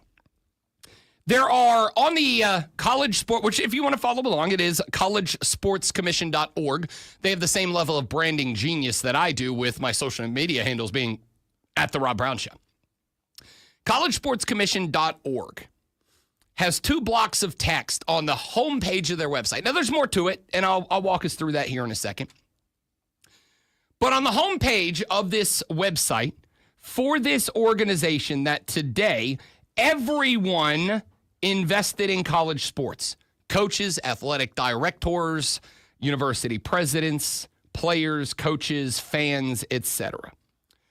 On a day where I think everyone invested at every level of college sports is going to want to take a look-see at the website of the people who will be governing these sports for a very long time, at least 10 years, would like to be able to go to the website and see what they have to say about themselves. There's 2 blocks of text. At the top, there is a block of text that says, "It's a new day." Yes, it is. In college sports, schools across the country are now able to share revenue directly with student athletes. Student athletes have more opportunities than ever before to financially benefit during their participation in intercollegiate athletics. College sports have a clear path forward towards a bright and stable future. Okay, wonderful. Do I think it's a little, do I think it's a little bright and shiny? Sure. But this decision is 3 days old, and today is the first business day that it's in play. So it makes sense that in just getting off the ground and having effectively so far 0 office hours of being a thing, that the website's a little hazy and a little optimistic, frankly. Then there's a second block of text. Now, down in the main portion of the page, in fact, I will, if you're not on our stream, join our live stream, facebook.com/thefanupstate, The Fan Upstate on YouTube and on Twitter, The Rob Brown Show on Facebook, on YouTube, and on Twitch. Here is the website. I've got it up on the live stream right now. If you're not looking, you can follow along there. Here's the front page of the website. It's a new day in college sports. Lovely little picture of like generic college football background. Okay, sure, fantastic. Then we go down to the main portion of the page. And for those of you watching on the stream, here it is. That's the end of the page. This is all there is to it, right? Second portion of the page, it's all white background with a picture of the water polo team is what they went with here. Sure, why not? It's college sports too. And it says, this website lays out the new system in place overseen by the College Sports Commission to facilitate revenue sharing in college sports and to ensure that name, image, and likeness deals made between student athletes and third parties are fair and comply with the rules. That's fine. Again, that's a mission statement, which, it's 2025. When you go to start up a business, step number 1 is mission statement. That's the mission statement of this website. And that's literally all that it says. So I think it's an apt metaphor here. Do I expect them to have a fully functioning, entirely detailed, scripted out, walk from A to Z of what the College Sports Commission is going to be and what it is going to be tasked with? No. I don't think that is feasible nor possible. I think it's not feasible nor possible because, as we have mentioned, the settlement got finalized on Friday, well after working business hours. It is Monday, at 7:45 a.m. That means that the College Sports Commission has had exactly and precisely 0 minutes of working business hours to develop anything, A. And then B, also, as we have pointed out in this show, there's still a lot of questions that are going to have to be answered. Now, I'd like to think that there have been ongoing discussions amongst those that will be responsible for, governed by, affiliated with the College Sports Commission to have some answers to some questions already discussed. They already kind of know the direction that we're going in. That's my hope. But I think it is an apt metaphor that on the very first business day, after the House v. NCAA settlement was approved, on the very first business day of the new era of college sports taking off, that the website of the governing and disciplinary body of said rules, of said new era, of said college sports, their website is this. It is literally one paragraph of text with a generic, yet very optimistic, sentiment about what their job and their role within college sports is going to be.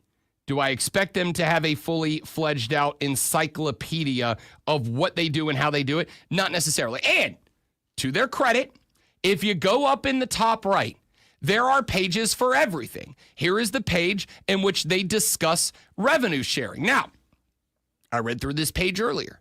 Basically, all that it says is the House v. NCAA settlement has been finished up. It mentions the party involved, the ACC, Big 10, Big 12, Pac-12, and SEC. It talks about their media rights, ticket sales, and sponsorship.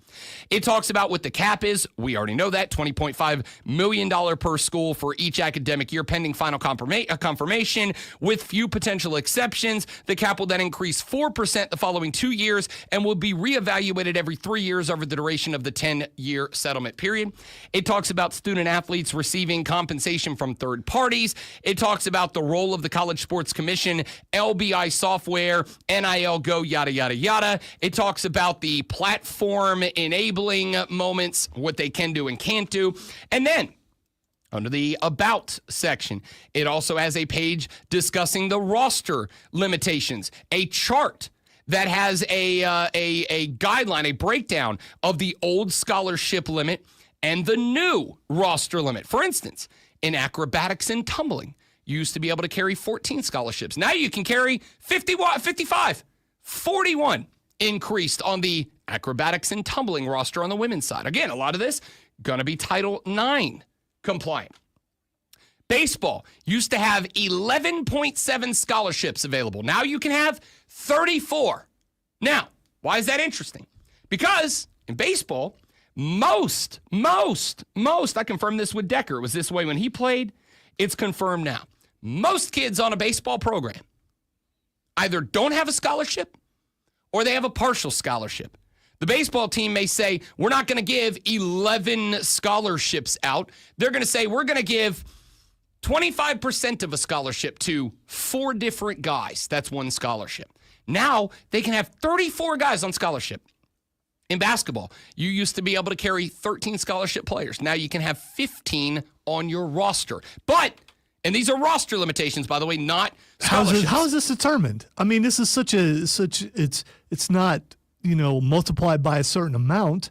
These are odd numbers compared to what they used to have. How did they determine this? This would have been determined in a settlement with a discussion between schools, athletic departments, conferences, and those arguing against the NCAA to say, hey, here's what we think and should not think should be on the table. Now, keep in mind, I do want to be very clear. These are not scholarship limitations or requirements. You could have 34 people on the baseball team, because in the old day, you'd have as many people on the baseball team as you want, but you only had 11.7 scholarships to give away. Now, you can have 34 guys on the baseball team, and you can give all 34 scholarships, or you can give 0 of them scholarships if you want. That's up to the school. Basketball used to have 13 scholarships. Now you have 15 on the roster. You can give all 15 scholarships or none. Beach volleyball used to have 6 on the roster, or 6 scholarships to give away. You have as many on the roster as you want, but you had 6 to give scholarships.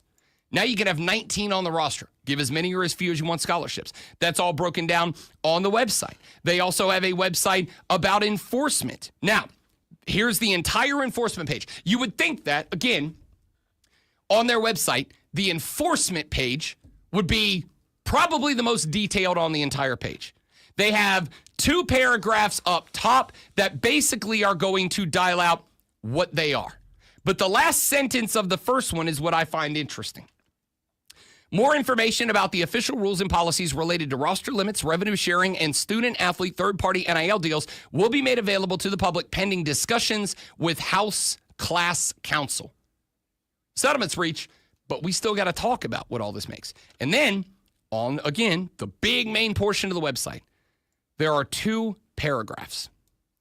One of which says, it is important to note that the NCAA's enforcement department, not the College Sports Commission, remains responsible for enforcement of rules not created in connection with the settlement. That is explicitly roster limitation, revenue sharing, and NIL deals. That's all the College Sports Commission will be overseeing. Everything else has to go through the NCAA's enforcement department. That toothless organization. But that's the website. Participating schools. It has, quote, all current members of the ACC, Big 10, Big 12, Pac-12, and SEC are participating in the new revenue sharing model overseen by the College Sports Commission. Division I schools from other conferences can choose to opt into revenue sharing and must formally do so by June 15th, at which point a full list of participating schools will be made public. They also have a page about the House settlement. And I will argue, this is probably the best page on this website. It has a breakdown of how it reached. It has a link that you can click on to take you to the full final text of the court-approved legal settlement. I will be hating myself later because I probably will read that entire settlement term. And then in the main portion of the website, it has a breakdown of revenue sharing, NIL rights and opportunities, and additional benefits, plus the damages being paid out because of the settlement. That's the best page.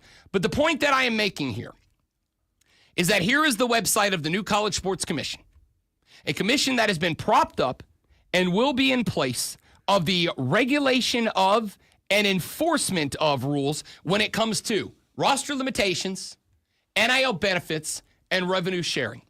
And this website, again, the settlement was late Friday night. We have not even gotten to business hours across the United States on Monday. But if you go look at the website, which the people on our live stream have been looking at for the last 10 minutes or so, if you go look at the website, there's just nothing to it. There's no meat and there's no taters. And if you got no meat and no taters, you ain't got dinner. You know what I mean? Know what I'm saying? So, with all of that being said, I think this is a wonderful illustration, let's say, because you know we're big on metaphors on the show, a wonderful metaphor of where we are. We are optimistic. We got a website propped up. We've got some details. The website's got some details. But at the end of the day, is there enough on this website that we can all walk away from Monday morning going, we got a pretty good feel of what this is like? No, because it ain't built out. There's no meat, there's no taters. It's not built out. They haven't put a lot on the table. And if they haven't put a lot on the table, there is no way for us to say, here's our path forward and here are the guidelines we have to follow. There are some rules, some regulations, but how are we going to enact them? How are they going to enforce them? How are they going to create them? We still got to figure all that out. I'm glad the website's out because it shows us we've already got some foresight on pushing this forward. Somebody had this website, even though it's very skimped, somebody had this website ready to go to just push the go live button the minute that settlement was dropped. But there's nothing on it. And that's where we are in college sports. It's an apt metaphor. Segue to the Sports Flash. Now it's time for meat and taters. The NBA Finals are tied at, no you won't, at a game apiece after a 123-107 win for the Oklahoma City Thunder last night. Shai Gilgeous-Alexander had 34 with 8 assists, and Jalen Williams added 19. Alex Caruso scored 20, and Aaron Wiggins got 18 with 5 made threes. That's a lot of threes. The Atlanta Braves were swept by the Giants with a 4-3 loss yesterday. Spencer Strider went 6 innings, giving up all 4 runs and striking out 5 in all 3 games. The Braves gave up a lead, including leading twice yesterday. The Braves start a 3-game set at Milwaukee tonight. Edmonton and Florida face off tonight at 8 for Game 3 of the NHL Stanley Cup Finals, this time in Sunrise, Florida. After a double overtime win in Game 2, the Florida Panthers are favorites to take a series lead, entering the contest as minus 140 betting favorites.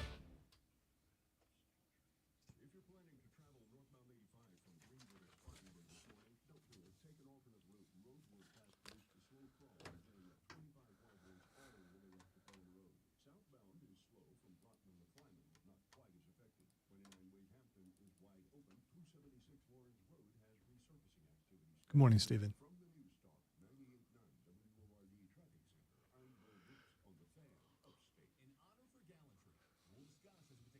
Come on, computer. Let's go.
Steven, welcome back, buddy.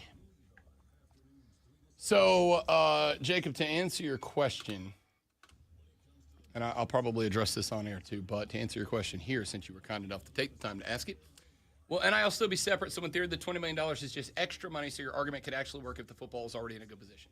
The $20.5 million is revenue sharing. That comes directly from the school out of the income that they receive paid to the school from TV deals, from the conference deals, et cetera, et cetera. NIL from the school, from my understanding, is kind of going to go away because of this. However, athletes can still receive NIL from third parties. So if Bob's Used Cars wants to give Lenora Sellers an NIL deal, they can do that. And that money is unregulated, other than that vagary that we talked about earlier, where the NCAA gets to say, no, that's an uncompetitive amount of money. Hello, boys. The Rob Brown Show back on your radio. It is the Fan Upstate. Jacob had a question on the live stream. Facebook.com/The Fan Upstate, The Fan Upstate on YouTube, The Fan Upstate on Twitter, The Rob Brown Show on Facebook, on YouTube, and on Twitch. If you'd like to join in and watch all 4 hours of the show live, all 5 days of the week, it's a wonderful opportunity to do just that. Jacob had a question. He said, will NIL be separate from the $20.5 million? He said, quote, so in theory, the $20 million is just extra money, so your argument could actually work if the football is already in a good position. To my understanding, the way that this House settlement is going to structure that is that school NIL, that is collective NIL, is going by the wayside. The $20.5 million will specifically and solely be from revenue sharing. That is all of the revenue collected by the schools. $20.5 million of that is not obligated to, can go back to the athletes. That is for non-Power 4 schools. Power 4 schools all in. They will all be doing the $20.5 mil. The rest of the schools have the option to opt in within the next 6 days. They got to be in by the 15th. Have the option to opt in to the $20.5 million if they wish to do so. The $20.5 million is what will go from school to athletes, all of them. That is the cap of what they can give out. Now, it is up to their discretion, assuming they fit within federal laws, Title IX, all that good stuff. It is up to their discretion how it is that they dispense that money to their athletes. However, third-party NIL deals are still allowed. That is to say, if Lenora Sellers wants to go get a deal outside of the school, and if Bob's Used Cars decides that they want Lenora Sellers repping Bob's Used Cars whenever they get an opportunity, then Bob's Used Cars can still make a third-party NIL offer to Lenora Sellers, and Lenora Sellers can still accept it. However, there is now created by this settlement a platform called NIL Go. Because if you're making a platform in 2025, you must stick either Go or Plus on the end of it. That's the rules. Like Pokemon Go or something like that. Sure. You must stick Go. HBO has been both HBO Go and Max and Plus over the years. Like, they're hitting all of them. So, NIL Go has been propped up. And what this platform is designed to do is when a third-party NIL offer is made to a student-athlete, that athlete or their representatives will go into this platform and they will upload the contract offered. That contract will then be evaluated by officials at the school, in the conference, and in the NCAA, or the College Sports Commission.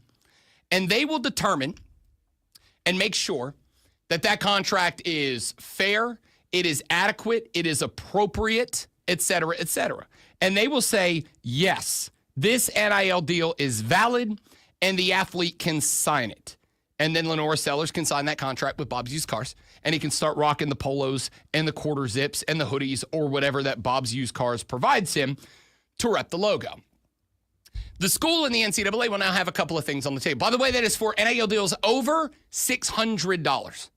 Any NIL deal worth less than $600 doesn't have to go through this, right? Because, you know, when we get to the amount of money that we are talking about, when we are talking about the millions of dollars in NIL deals, If a kid's going to go out there and he's going to scrape together, $10,500 deals to get to that mark, okay. I mean, that's going to be a hell of a lot of work for the kid. But, we're talking about athletes who are looking at making tens of thousands, hundreds of $1,000s. Cooper Flagg made $28 million. We're talking about them, right? That's when we start talking about making it fair and competitive across the table. So, the NIL Go platform that comes out of this will have athletes go and register the NIL offers over $600 or over, made to them, so that the enforcement and compliance folks across the college sports platform can look through it, make sure it's legal, make sure it's good. Now, there is one question mark that we have discussed a couple of times, and that is the vagaries in all of this that will have to be settled before we really get into moving forward with the new era of college sports. One of those words that has been talked about, or one of those phrases that has been talked about, is the concept of competitive fairness. How do we make sure that NIL deals across the board are fair? And it's a fair question that has to be asked. One of the phrases that I read in the breakdown of this legal argument is that data for NIL deals, third party, outside NIL deals, data from third party NIL deals will have to be evaluated and analyzed by the NIL Go system to determine whether the NIL third party deal has, quote, a valid business purpose, end quote. Because here's what you don't want, and this is what it's designed to prevent. What you don't want is a school, and this is why I've said as well, the challenge to schools and conferences from the Rob Brown Show is to not take advantage of loopholes within the game to gain a competitive advantage over everybody else. Because once any individual school starts to go out and try to create a competitive advantage by skirting the rules, by playing in the gray area, you open the door for everybody else to do it. And once everybody else starts to do it to keep up with you, we're going to be right back where we were, just with a new set of problems. What you don't want is a school to go to Bob's Used Cars and say, hey, Bob's Used Cars, we got this 5-star kid coming out of Appalachia High School out of Louisiana. We really want this kid. And we need to make sure that, we're able to give them X amount of revenue compensation next year, but we got to get them on the hook somehow. So, hey, Bob's Used Cars, what do you say that we make you a title sponsor of game day for a big game, and in return, you make our kid an NIL offer for X hundreds of thousands of dollars? Well, here's a kid that comes from Louisiana who can't drive yet, who's never owned a car, and is sponsoring a business that, otherwise probably doesn't fit in with who he is, etc. Now, this is a bad example because you could make the argument, and I think a very valid one, that it doesn't matter if he's never driven before, he's hawking cars to other people. But somebody steps in, and it becomes very clear that Bob's Used Cars is spending an amount of money on advertising via NIL deal they've never had. It's not sustainable, whatever. This isn't a valid business reason. This is thinly veiled pay to play, which is one of the things we're trying to get out of college sports with this settlement, is the concept of pay to play. So they'll evaluate, is it a valid business purpose? But again, kind of vague, right? What do we mean? How do we define that?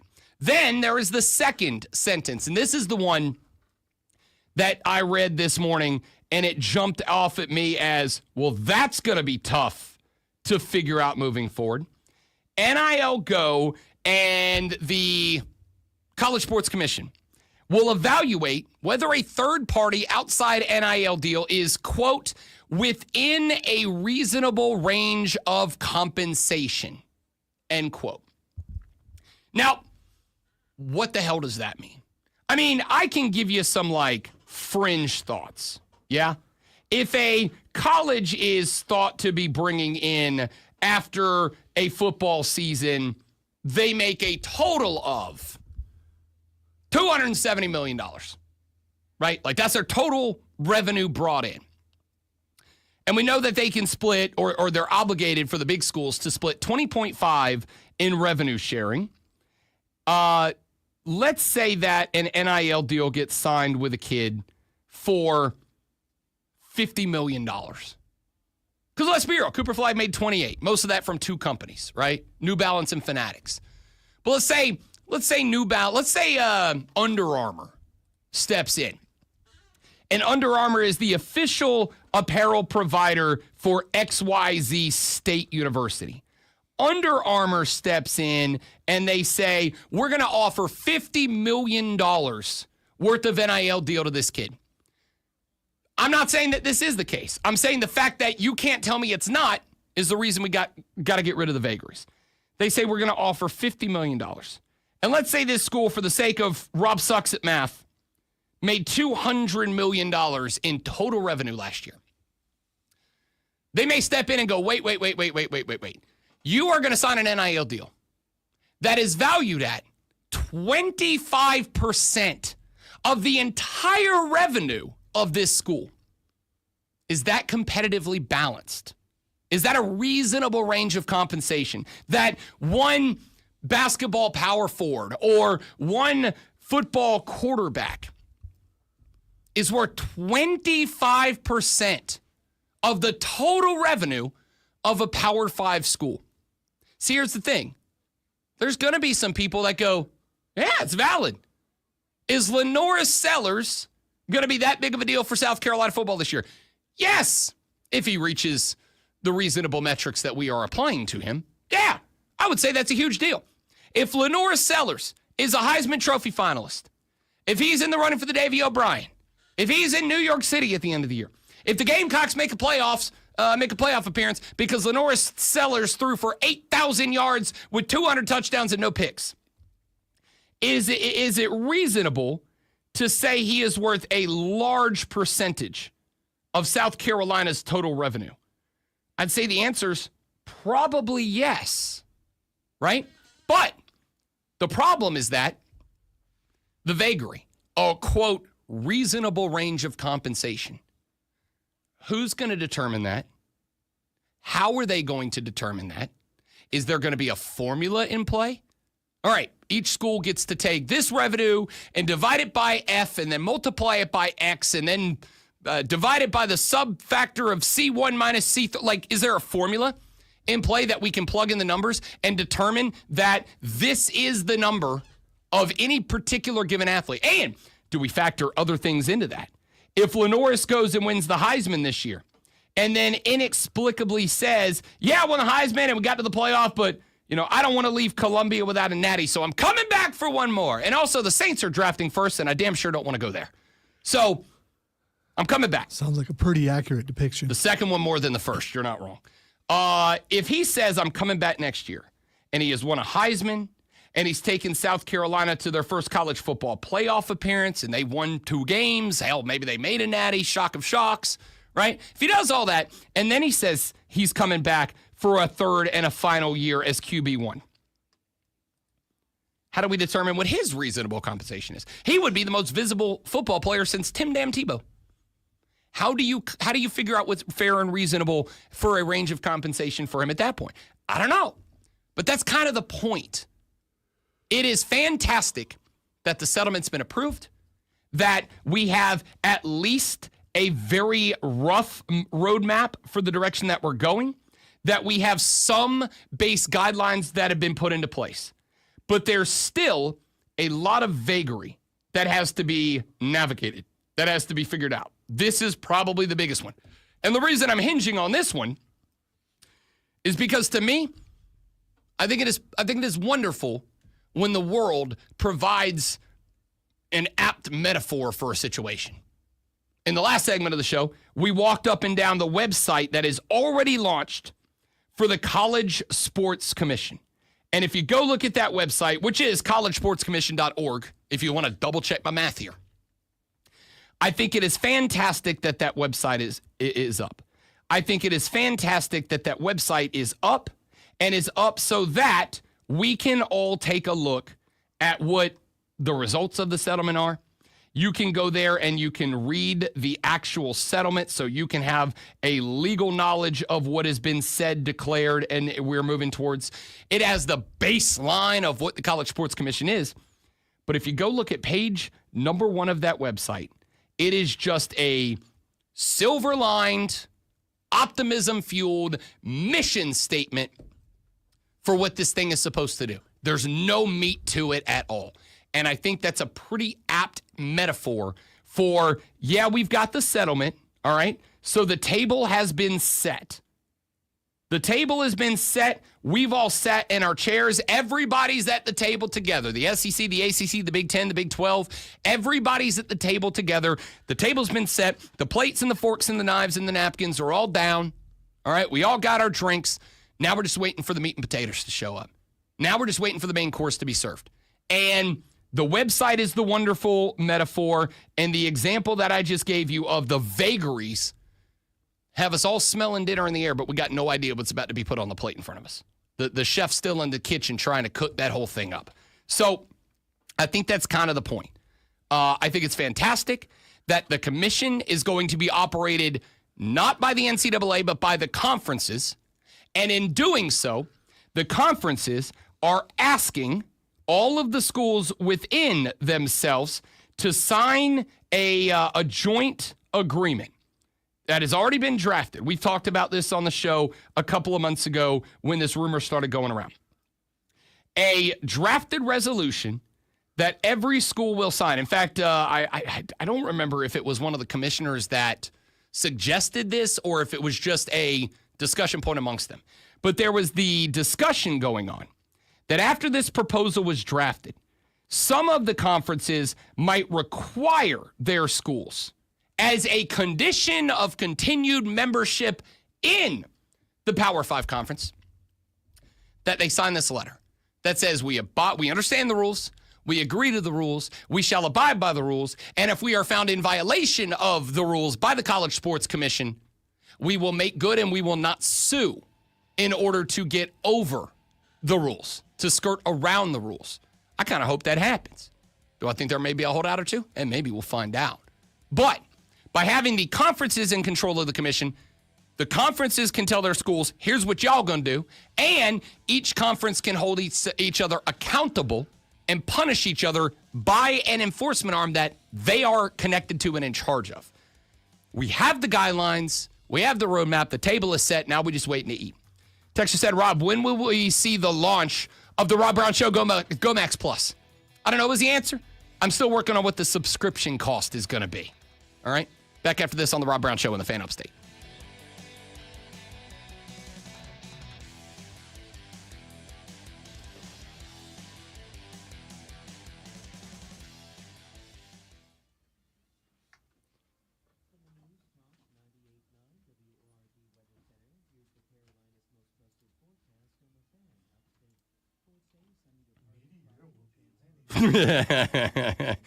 The weather is outside your house.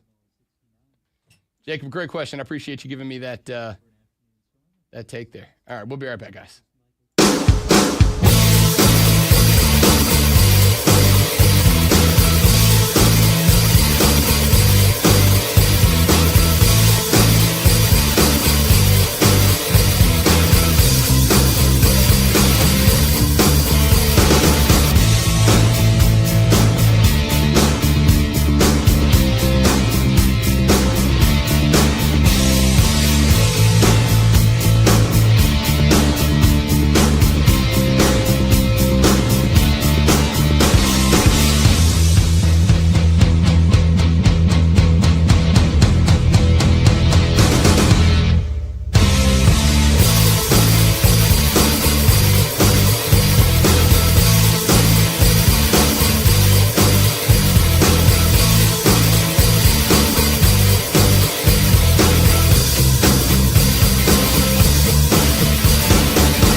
The Rob Brown Show on your radio. It is the Fan Upstate Game 2 of the NBA Finals.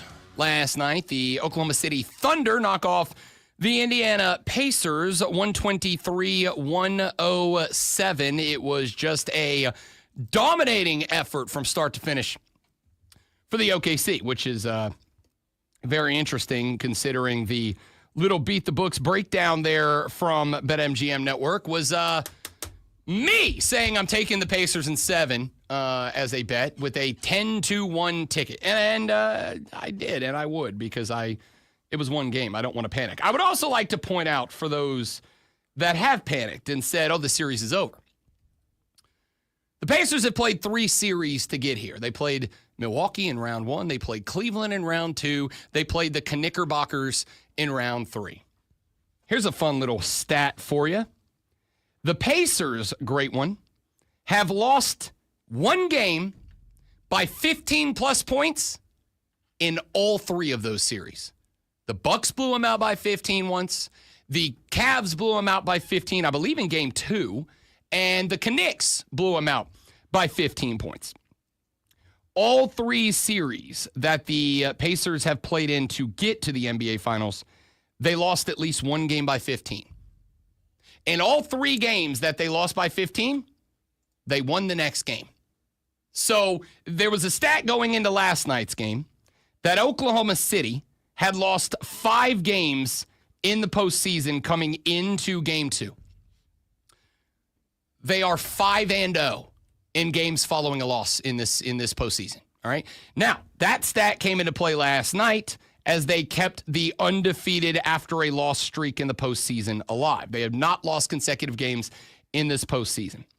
Now the other number becomes true. And again, as both a fan and a wagerer, these types of numbers, these types of trends are something that have to be considered. Trend number 2 is that Indiana has lost one game by 15 now in all 4 series of this NBA postseason. Round 1 against Minnesota, round 2 against Cleveland, not Minnesota, round 1 against Milwaukee, round 2 against Cleveland, round 3 against the Knicks. In all 3, they lost a game by 15. And in all 3, they came back and they won the next game. Lonzo and I back in the first hour when we were doing a mild and loose quick breakdown of game 2 from last night, agreed on one thing above everything else. Feels like if the Pacers lose game 3, kind of feels like the Thunder roll to an NBA Finals. Now, I will say, all that matters of this 2-gamer back to Indiana, all that matters for the Pacers is they have to split. The worst they can do is a split. They got to go 1-1 at the crib. If they go 2-0 at the crib, I think they're winning this thing in 7. If they go 1-1 at the crib, I think they could win this thing in 7.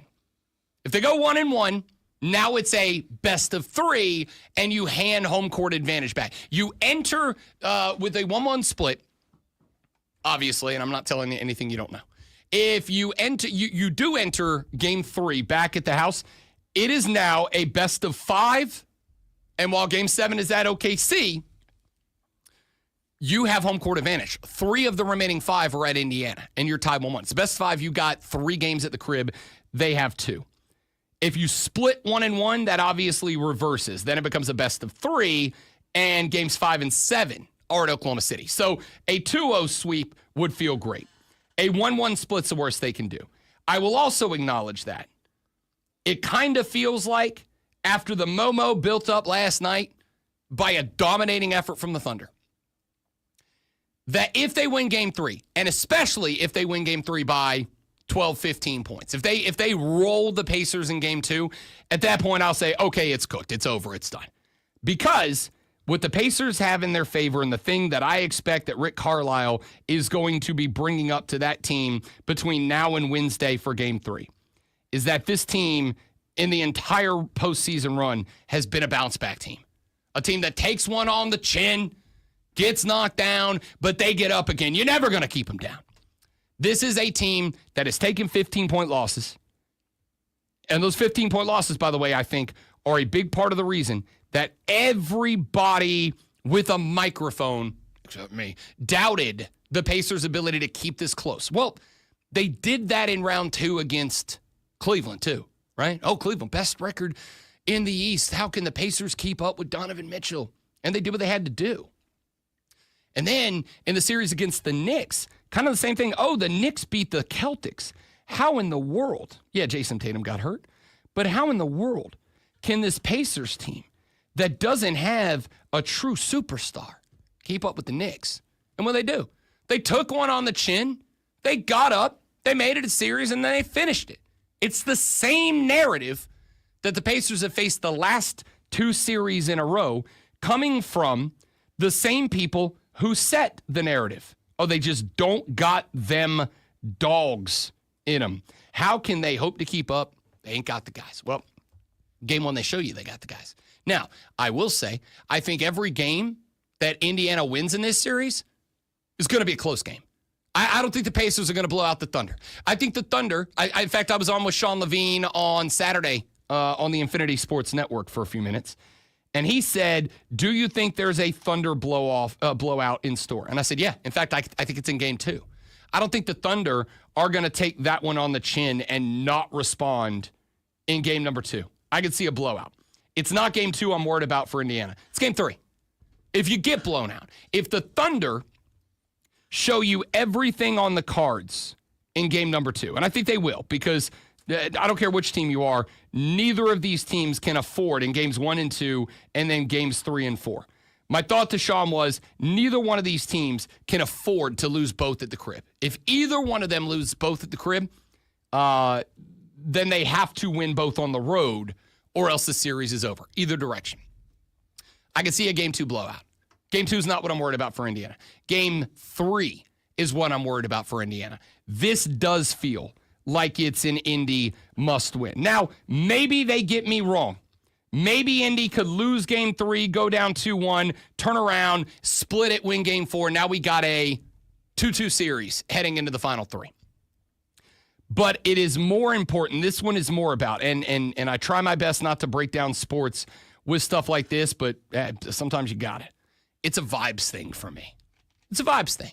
If you let Oklahoma City blow you out in game 2, and then you let them come into Indiana and get you in game 3, even if it is a close game, if you let them get you in game 3, what happens? OKC starts to feel themselves a little bit. Now, I thought they were feeling themselves a little bit coming into this series. Why wouldn't they be? They were plus, or what was it, minus 750 to win the series? I mean, they were vibing a little bit. And I think because they were vibing and they built up an early lead in game number 1, the Pacers were able to kind of throw a little bit of a sneaky puncher chance haymaker in there late in that game and get them. I think after game 1, the Thunder probably weren't feeling themselves as much. So you got the best they had in game 2. I think in game 3, probably a little mix of the both, right? Indiana's now taking one on the chin. They're now looking and going, all right, boys, we got to get that right. Oklahoma, I'm not saying that they're going to make the same mistake and get overconfident, but they might. They're a young team, right? Not a ton of finals experience. I said that to Sean on Saturday. He's like, wait a minute, Rob, Pacers don't have a ton of finals experience either, to which my response was no, but they have high-pressure playoff experience that's been building up over the past 3 years now, right? They've made playoff runs 3 years in a row. They've been in those high-pressure situations. Maybe it's not the finals, but they feel better about it, I think, than the Thunder do, or at least they could and should. So I think for me, game 3 feels very much like it's not that I'm not going to go so far as to say, I'm going to walk it back. I'm not going to go so far as to say it is a must win. I am going to say if they lose game 3, they're down 2-1 with one more in Indy before it shifts back to Oklahoma City. I am going to say if they drop game 3, they're going to put themselves in a real bad spot. Not because they're down 2-1. We've seen plenty of teams go down 2-1 and win the NBA Finals. It will not be because they are down 2-1. It will be because OKC now has the best of both worlds. They will be vibing because they're big-time favorites who are confident, feel good about themselves. I think the cockiness will have been checked, but they will be vibing about how they're playing. Number 2, I think OKC will smell blood in the water. Let's go back to OKC up 2 games. Let's go back to OKC, and we can put this thing on the verge of elimination. That way, if we got to come back to Indiana for game 6, if we got to come back here, we've got them on the verge. And if we can beat them on their court, great. But if we don't, we know we're going to 7. We know for a fact it's coming back to OKC worst case scenario. If I'm Indy, Best case scenario is you find a way to finish this thing in 6. But in order to do that, you got to win both at the crib. I think Game 3 is a game which will determine, are the Thunder going to be the best version of themselves going into Game 4, or are the Indiana Pacers going to look the Thunder in the eye and go, you got one on us, but so did Milwaukee, and so did Cleveland, and so did New York, and we answered the bell for all 3. This is who the hell we are. We are the cardiac kids, the comeback cats. Don't worry about us. We're on your level. If the Thunder get to the point where they feel like they are the better team and they're playing like it, there's no coming back from Indy. But if Indy can stare the Thunder in the eye and go, we're on the same page as you, don't you worry, we're on the same level, it's a basketball game, then Rick Carlisle becomes the determining factor. Coaching wins this series for the Pacers, maybe in 6. Game 3 is not a must-win great one, but I feel a hell of a lot better about the Pacers' chances if they get Game 3. Well, I think we'll be able to tell within the first quarter about how the Pacers are playing. And also, I've heard tell, I don't know how true it is, that home court advantage is pretty lively. Some dude told me on the radio. So it's got to be true. I mean, yeah, obviously, especially when somebody says it on this show. Right. So because you're not going to downplay Mario and his, excitement and how much he has told us that arena it means something. Yeah, Mario also said they were losing the series in 5. So, I mean, he may still be right. They've won 1. That's the requirement to lose it in 5. We'll see. Here's what I will say. As somebody with functioning eyes and a television set, I can tell you the Pacers' home court is absolutely lively. So is the Thunder, by the way. They're the best home court advantages in the postseason. That's not why they're here, but it does help. What I will say is, I think it is lively. I will also say, I don't think that this is a team that you can say we'll know by the end of the first quarter, because the Pacers ain't won a game in the first quarter yet. I'm just talking about watching how they're playing. See, I could tell in the first game that they're in it the entire way. I could tell in the game yesterday they were not. I agree with yesterday. There was just a look to them. They come out and they play aggressive and their shots are dropping, then they got a shot at it. I would disagree with you about Game 1. They had 19 turnovers in Game 1 in the first half. In fact, quite the opposite was true. I had no damn idea what this team was going to do in the second half after half number 1. Pacers got to win I'll tell you what they have to do, though. They do have to win the first or second quarter in Game 3. They cannot let the Thunder build up another 18-point lead and then think, okay, we'll beat them in the fourth. Yeah, no. Going into halftime for the third game in a row, being down by that much, that's not good.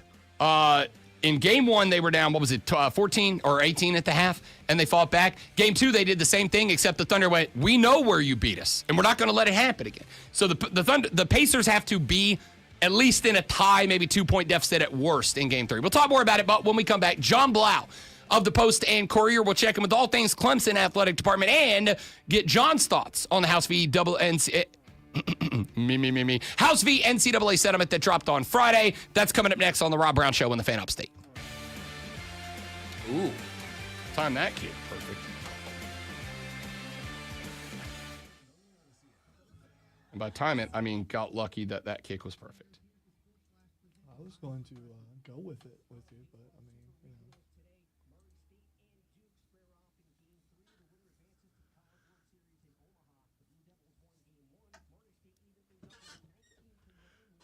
Oh.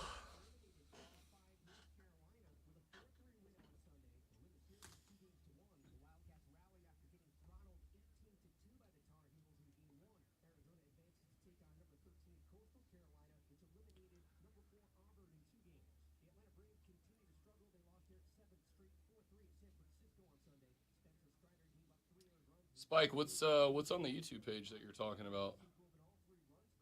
I'm confused by that. And also I may need to fix it.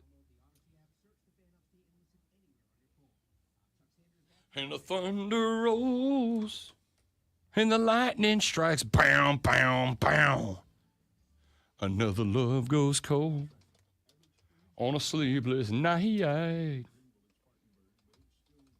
As the storm rolls on, out of control, bow, bow, bow, deep in her heart, the thunder rolls, ba-na-na, bow.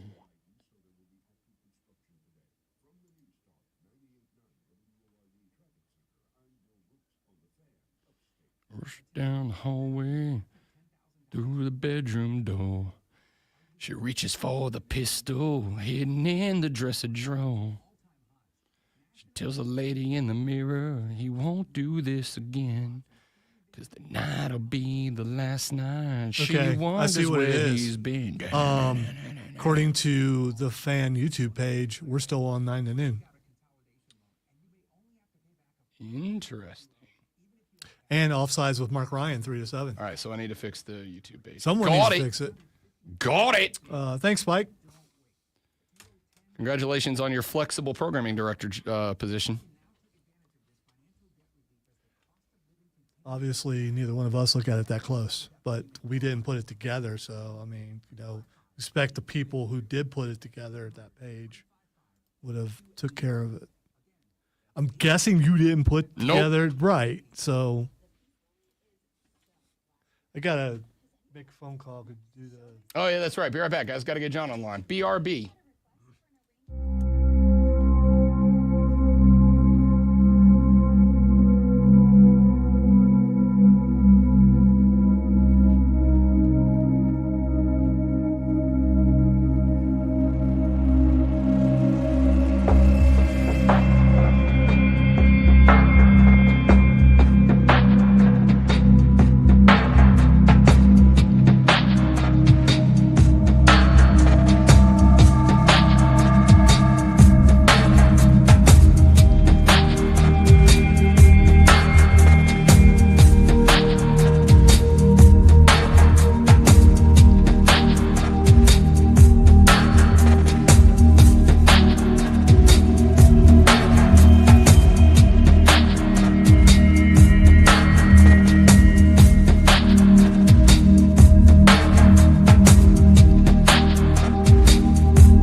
Broadcast, a young man who covers the Clemson Tiger Athletic Department for the Post and Courier, John Blau, kind enough to give us some time every Monday morning. John, welcome back, big dog. Good to have you. How many legal documents have you spent the last 2 days poring over? And I assume the answer is a lot. I mean, I guess I'm kind of like the people in Congress that don't look at the bill all the way through. I have not read the entire settlement or anything, so not a ton. I have not damaged my brain that way. I glanced at it earlier because the new College Sports Commission's website is up, John Blau, and it has absolutely nothing on it. It's incredible, with the exception of a link for the settlement terms that were agreed to. I pulled it up. I looked at it for 8 seconds, and I went, no, I'm going to need a hell of a lot more Adderall to get through this thing. But that being said, knowing what we know, hearing what we've heard, with all the discussion that came out from spring meetings, from the conferences a couple of weeks ago, through the blathering talking heads on television since this thing dropped on Friday night, since the announcement that the settlement has gone final, where is your head at as far as what it means, where we're going, how it's going to impact Clemson, or just any general thoughts that you've put together, if any?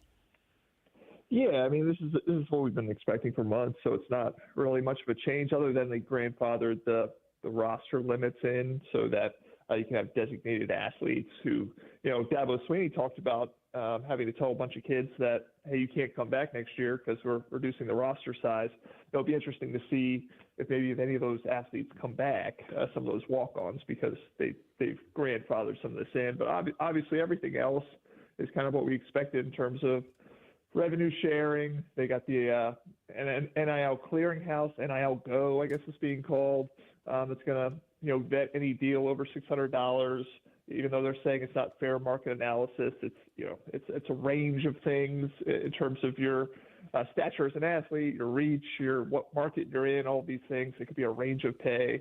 So maybe that's a little bit different in terms of defining those terms. But obviously, the direct paid athletes from schools, we don't know exactly what Clemson is paying its athletes. They have not released the contracts. We actually asked for those.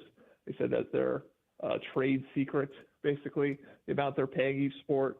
But we have heard that it's going to be upwards of 80+% of that's going to go to football. So you're looking at about $15 to $16 million for the football team. So a whole bunch of stuff there. I don't know what you really want to dig into, but yeah, we've been expecting this for a while, and it's just kind of now going into effect. Yeah, and I think it really is, and I think this is probably going to be true for most of us, John. Like the first couple of days after the settlement approved is I think going to be a bunch of hypotheticalizing, right? Like trying to come up with different scenarios and figure out, okay, what does this mean for this scenario, that scenario? But I think the big thing that I was most interested in was the word I've been using on the show today is vagaries, right? Like you talked about the concept of, and this is one I've been hammering this morning, the fair market compensation. Who the hell gets to decide that? Is there a formula in place? I guess for me, the big thing is we've got a roadmap. We've got some very wide guardrails has been the words we've been saying for the past 3 or 4 years now. Dabo Swinney last week specifically said he was talking about the portal, but I think it's apt for all of it. We just want some rules. We have them on a very wide basis, and now it's going to be a matter of ticking away and diving in on the specifics. So what I've told the audience, and I'm curious if you would agree with this, is we are a long way of the way where we need to be, but we're still a long way away from whatever this is going to look like in its finished, polished product. Yeah, because like you said, vagaries. I don't think we understand what's going to happen the first time, let's say, the NIL Go rejects a deal. Does the athlete, are they okay with that? Do they then try to reframe it, or do they just sue them? Because I don't know if this NIL Go has much of protection against maybe being, brought up for antitrust claims in terms of you're trying to prevent a person from getting the money they think they deserve based on whatever value the business is going to give them. Because, the old saying is your market value is what someone's willing to pay you. So it's kind of interesting how they try to, again, go away from the definition of fair market value, that it's not that. It's a range, so that they're kind of they're trying to dance around that term a little bit, and I think on purpose, because they know that they might be in trouble there. But yeah, we have rules, we have an enforcement arm, we have all that stuff. At the end of the day, how much does it actually work? How much is it challenged in court? Does this, is the NCAA as feckless in enforcing rules as it has been for the last 2 or 3 years? Because obviously they've been saying for a long time pay for play is not allowed, all of that. And what we've had for the last few years is basically pay for play with absolutely zero guardrails. So, it's obviously a step in the right direction, people would say, but exactly where those steps are going to take us and how it's really going to work and at what pace is still pretty much a mystery. I think one of the things of this settlement that is the most interesting to me, John Blau, is the fact that this College Sports Commission, which is, again, all of this on a surface level, we have had now approximately 46 business day minutes where the deal has been in effect, the settlement's been in effect, is that this College Sports Commission is designed to be set up and run by the conference powers, not the NCAA itself. And I honestly, I think that's a good idea, because if the conferences are unwilling to be regulated by an outside voice, allowing them to at least have some say in how they are going to be regulated, even though this may lead to more court cases down the line, is at least one way that you can get them on board with having those regulations. That being said, one of the biggest concerns I have is if you put the clowns in charge of the clown car expecting that they're going to drive it the right way, you can't be sure it's not going to end up off the side of the cliff. I'm glad that they are there, but it is going to take every school in every conference that is governed by this commission to play by the rules, to make sure that the rules are played by, I guess is the right way to put it. So I think it's a great step in the right direction. I also wonder if the folks who set it up are just inherently trusting the schools to play by the rules and do the right thing, and if schools are going to be willing to do that in the long term. Yeah, I think I saw maybe a month ago, I forget how long ago it was, that maybe the conferences themselves were going to have the schools sign, documents saying that, you're going to follow these rules, and if not, you can lose your conference or NCAA membership, and trying to enforce the rules that way. And obviously to bring it up to the conference level kind of maybe reduces the amount of exposure the schools themselves are vulnerable for, because it's obviously at a conference level if they're enforcing these things. But yeah, it's like we've seen obviously with conferences and conference realignment and, all of the, the SEC and the Big Ten looking out for themselves and the ACC just trying to survive and all of that stuff. We've seen how, Hunger Games it can get at the conference level in terms of just existence, and now you're going to rope in revenue sharing and rules and regulation and enforcement, and how is that going to be done evenly, or are people going to try to do things to stretch their own advantage a little bit? I don't know. So yeah, it being at the conference level, like you said, it might be a good move for several reasons, but at the same time, it's not necessarily going to end up in a direction where everything's fair and equal and things aren't going amok, at least to a certain degree. John Blau with the Post and Courier joining us here on the Rob Brown Show and the Fan Upstate. This may be a question that is kind of vague. It may not. John Blau, a lot of schools have played very close to the vest, or maybe just don't have any idea how they're going to act and operate under whatever settlement rules came out. Have there been discussions within the athletic department of Clemson as to how this is going to impact them, plans on how they handle the revenue sharing allowance of $20.5 million? Or has this been kind of we got to see what the map is before we can determine the steps we're taking to follow it? Yeah, again, I put in a Freedom of Information Act request, trying to get the revenue sharing contracts to be able to add up these numbers and see exactly how they're splitting it up. That got completely denied in terms of them saying it would be a competitive disadvantage for people to know exactly what they're paying their athletes. So we don't have any hard figures. I have heard, though, from talking to people in the athletic department, that the idea is that you split up the revenue based on the revenue or split up the rev share by the revenue that's coming into those sports. So football generates, if you look at the percentages, about 82% of the revenue at Clemson, and so they would get about 82% of the rev share for their athletes. Now, does it end up being 85% maybe because football feels like it needs a certain advantage to be able to compete with other schools? Is it maybe 79% because basketball comes in and says, wait, you can't give us 10%, we're not going to be able to compete with that share? So I think that's kind of been a little bit of the ambiguity. I'm sure that Clemson's dealing with a little bit of that internally in terms of trying to satisfy all parties, and probably nobody's going to end up being completely satisfied, other than obviously the thing you got to feed is football, because that is your major bread and butter. If you're trying to be competitive in that space, you got to give them as much money as possible. So probably, again, like 15 to 16 million per year under that cap, probably going to football, and everything else is going to get pennies, I guess, on the dollar at the end of the day. Whenever the NCIS episode about the House settlement comes down, I have no problem with John Blau getting the cameo role as the lawyer who knows it all. John Blau from the Post and Courier, my man, I appreciate your time as always, big dog. I know that's kind of an off the reservation style set of questions, but you've done a phenomenal job covering this event, so I appreciate you sharing the knowledge with us, brother. Thank you very much. Appreciate it. Thanks, Rob. You got it. John Blau of the Post and Courier joins us again every Monday at 8:40. The big news of the weekend, the House v. NCAA settlement was agreed upon last Friday evening. As far as what comes next, the answer from most of us in the business is, I don't know. We'll see. I was very interested about their answer to his FOIA. I mean, unfair advantage? That's okay. Yeah, I mean, I to some degree think that makes sense. As much as you know, Rob Brown, he's a big believer that things should be taking place in the sunshine. I also understand when you have $20.5 million to distribute around your programs, and you want all your programs to be successful, but you also know where it's most important for them to be successful.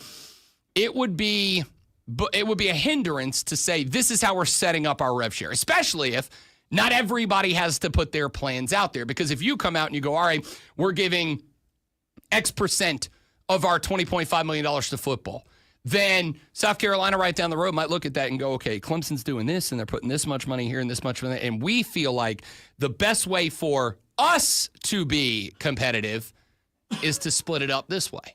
And Clemson doesn't know what South Carolina's doing. So I understand that. And I also think that the concept of rev share is absolutely a tool which athletic departments will have to be very smart about in order to guarantee them the most success in the most places with limited rev share dollars to give away. I don't really have a problem with schools keeping that close to the vest. I know it's silly and it's not the same thing, but that would be kind of like a media member at a pregame press conference going, hey, Ryan Day, what's your game plan? Yeah, no, I'm not telling you that. Yeah, I get that's not really the same, though. I literally said this isn't the same. I know, and I'm but it's the same I'm principle. seconding the fact that you said it's not really the same. I get what you're getting at, but I don't know how you can compare this thing. It's just if two businesses are going into the market at the exact same time, and one business knows what the other investment strategy is, and the second business has no idea where the other business is putting their money, one business clearly has an advantage. If for no other reason, then I know what they're doing before they do it, and I can go ahead and set everything up around beating them. Is it more, over at Clemson, they're paying their quarterbacks a whole lot less than we do here at South Carolina. So if you come to South Carolina, we guarantee you more money. Is that what you mean like that? I think that can be a part of it. Okay. Right? All right. I think that can be a part of it. I think it could be a matter of, okay, we know that they are putting $17 million in the football, so we're going to put 18. Right? I think it could be a matter of, okay, Clemson's doing $70 million into the football program, but of that remaining $3 million, 2 of that's going straight to basketball. All right, well, we want to keep up with basketball too, so now we can shape our revenue sharing to make sure we're on par with them. It's just knowledge of where a competitor is putting their money gives you an advantage if they don't know the same thing about you. I know what we are going to do, though. We're all going to sit back, kick back, relax, and enjoy the dulcet tones of a sports flash. I wish I could talk like the weather guy. The NBA Finals are tied at a game apiece after a 123-107 win for the Oklahoma City Thunder last night. Shai Gilgeous-Alexander had 34 with 8 assists, and Jalen Williams added 19. Alex Caruso scored 20, and Aaron Wiggins got 18 with 5 made threes. The Atlanta Braves were swept by the Giants with a 4-3 loss yesterday. Spencer Strider went 6 innings, giving up all 4 runs and striking out 5. In all 3 games, the Braves gave up a lead, including leading twice yesterday. The Braves start a 3-game set at Milwaukee tonight. Also tonight, Edmonton and Florida face off at 8 for Game 3 of the NHL Stanley Cup Finals, this time in Sunrise, Florida, after a double overtime win in Game 2. The Florida Panthers are favorites to take a series lead entering the contest as a -140 betting favorite. Hour number 4 of the Rob Brown Show coming up next.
You're welcome, Steven. I did it just for you, man. Welcome back.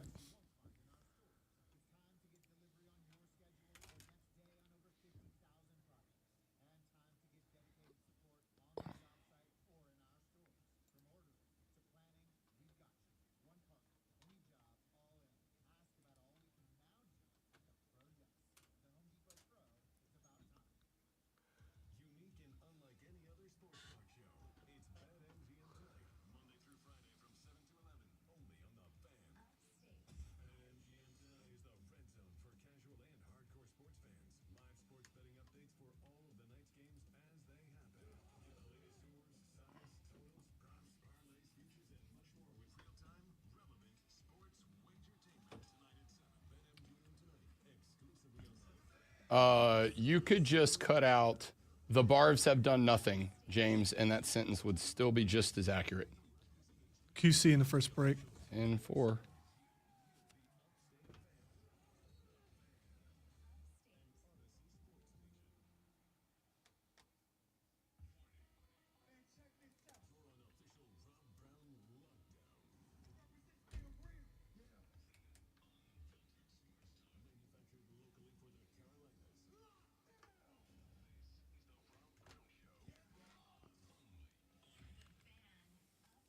Wonderful. The Rob Brown Show back on your radio. The Fan Upstate, Rob Brown, the Great One Lonzo, and you.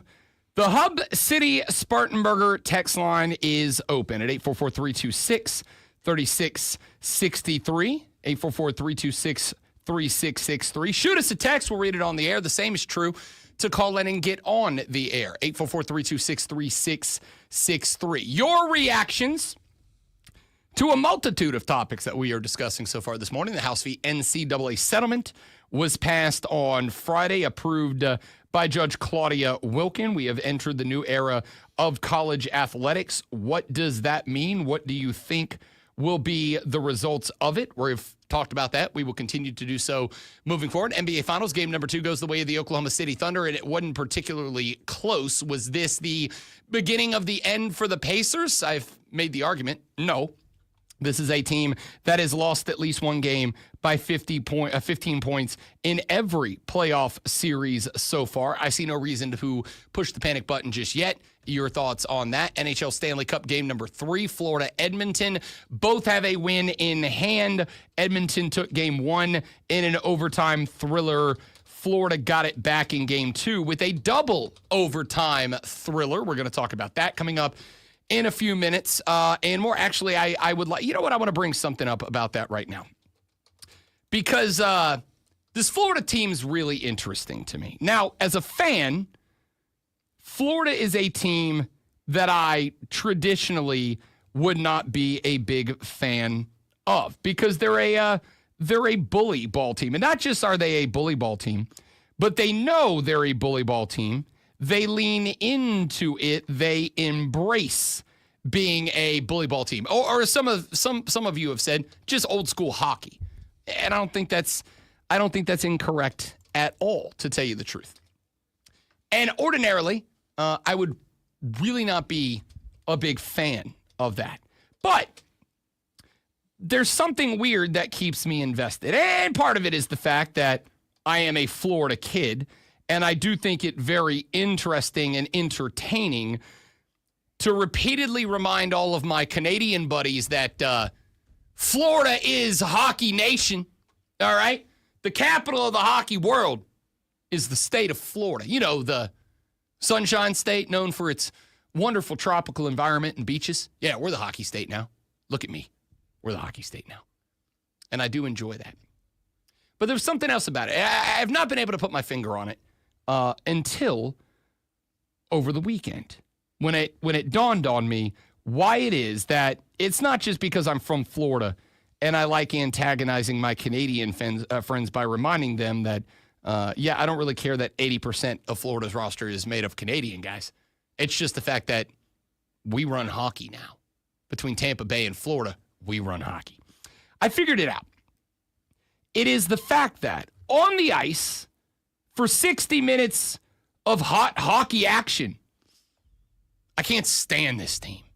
They're bully balls. They're annoying. They're aggressive. They're pokey. right? They're just going to keep poking and prodding until they get you to flip out. And that drives me up a wall because that's not the spirit of the game. Yes, even hockey, that's not the spirit of the game. It's the fact that they're likable off the ice, man. Matthew Tkachuk is the guy that made me realize this because I was watching Game 2 and Tkachuk was playing that way. And that's not new for Matthew Tkachuk. I would point it out that during the Four Nations face-off, when Matthew Tkachuk, the same guy that over the weekend, I was like, God, I can't stand the way this kid plays hockey. Played that same style of hockey for Team USA in the Four Nations face-off, and I was in here every day for like a week and a half, just going, Matthew Tkachuk's awesome. He is the definition of, yeah, he's but he's our. You know what I mean? That's Brad Marchand. Yeah, he's but he's our. So I got to figure out, make it where I can just do the quick beep. Anyway, not the point. The point to me here is that, did I get it right? Yay, I can short beep now. The point here is that that's kind of Florida. And they've made it that away from the ice, they're likable. Because after the Four Nations face-off, a game in which in the goal, or a tournament in which in the gold medal game, both Tkachuk brothers, within 10 seconds of the opening face-off, both Tkachuk brothers were in the penalty box for fighting. I mean, puck hits ice, immediately followed by gloves hit ice, and then immediately followed by chiclets hit ice, because the boys were swinging for Team USA. If that was the other way around, I'd go, I hate that team. But when it happens for my team, I'm like, yeah, go my team. And then the Tkachuk bros started making their way onto the podcast. Matthew Tkachuk, for instance, was on the New Heights pod with the Kelsey bros. And we had like a solid number of audio clips in the audio blitz from Tkachuk talking hockey, talking life, whatever. He's a likable dude.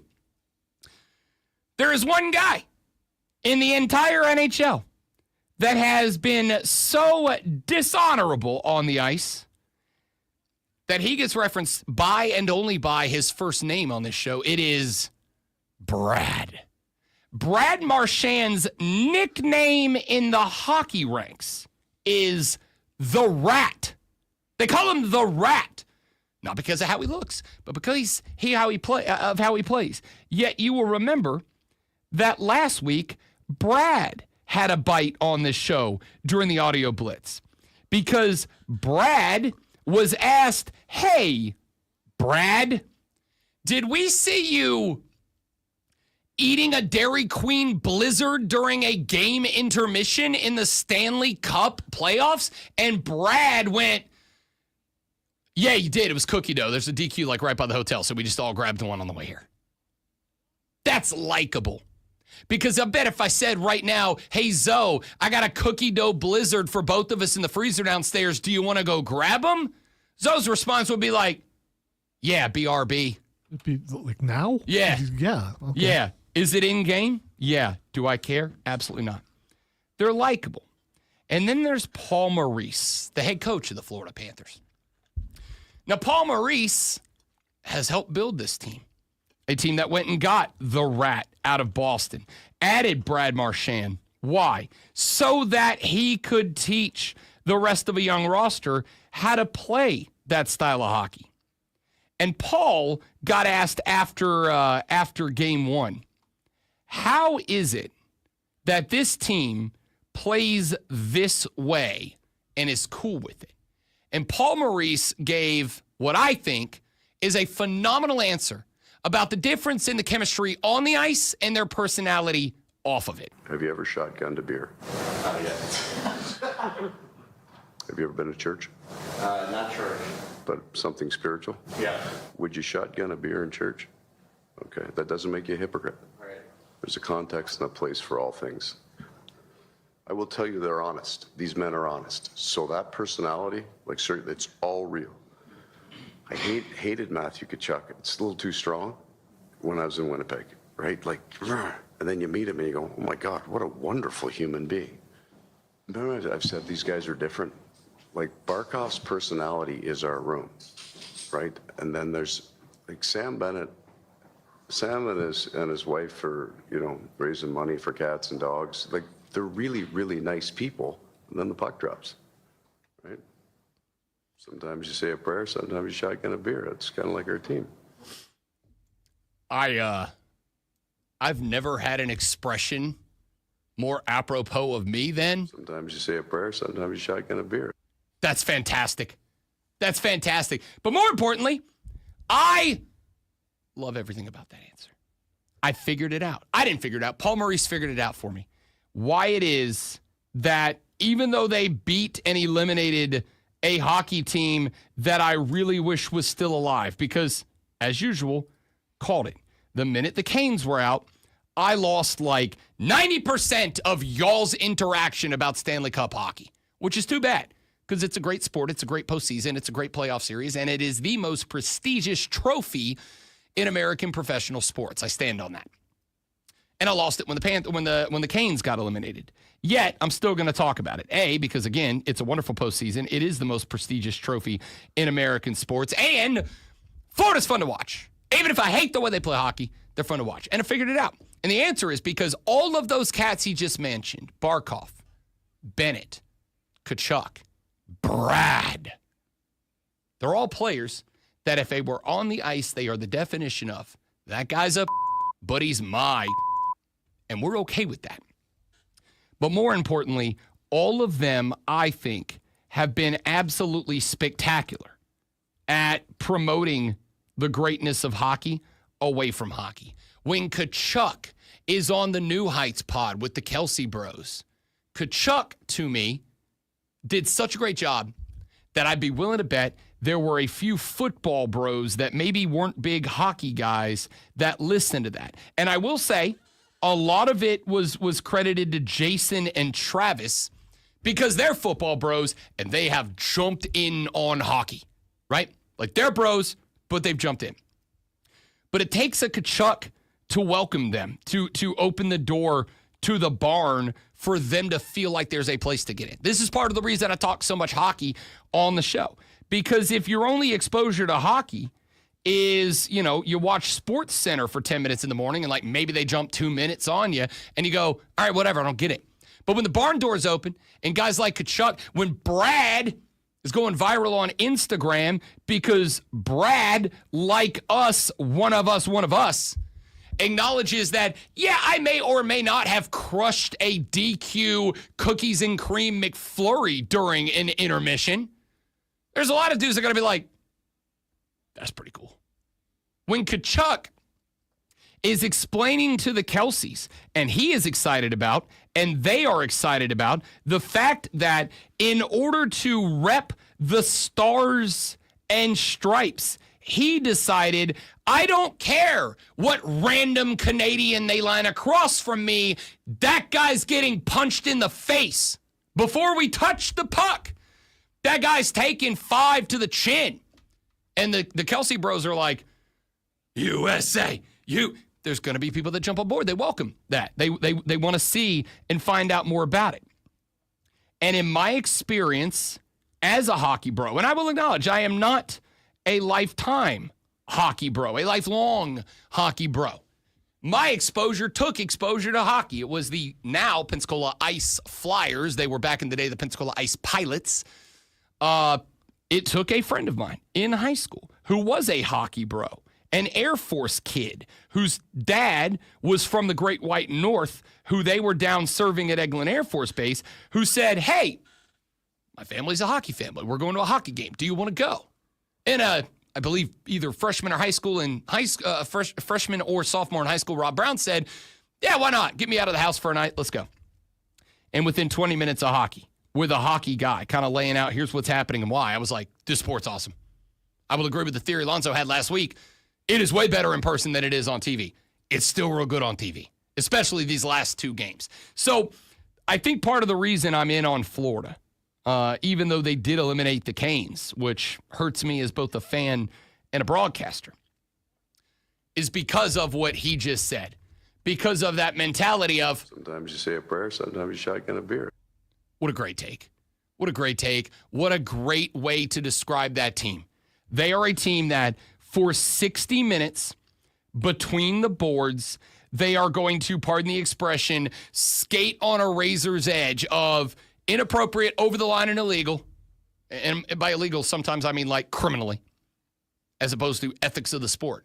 And the other half the time, I got Kachuk and Brad and Sam Bennett and the rest of these guys out there being incredible ambassadors for a game that I have been trying to get you guys on board with for 4 or 5 years now.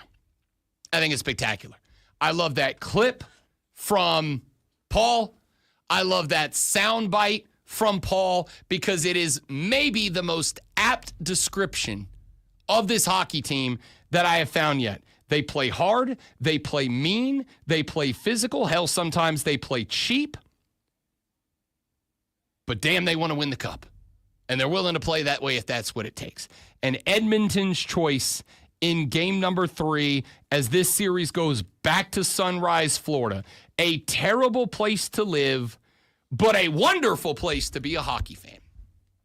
As it heads back to Sunrise, Edmonton gets to decide.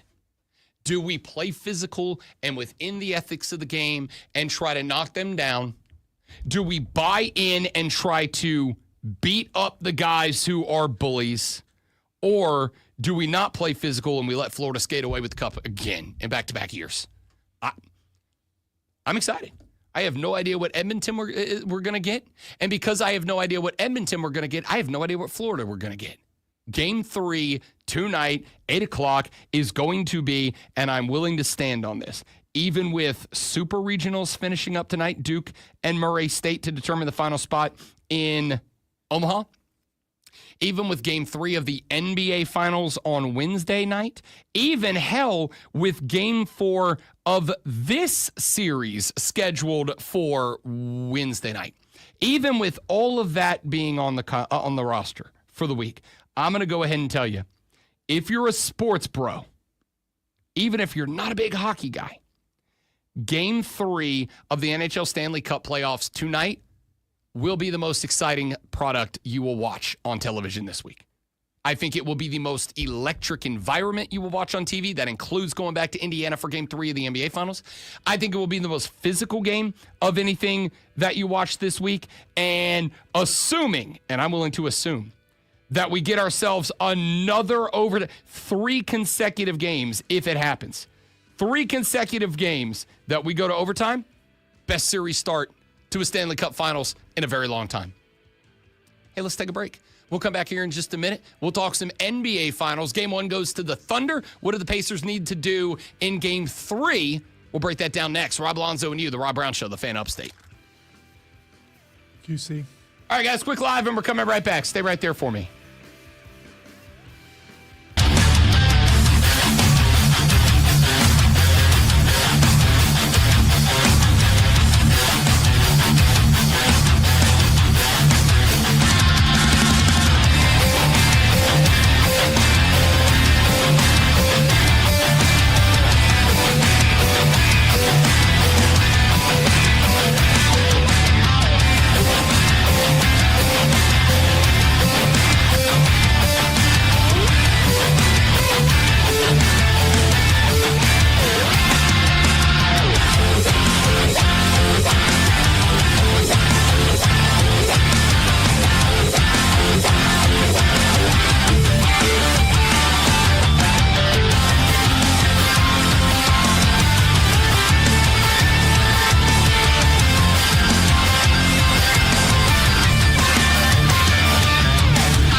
off, it's true.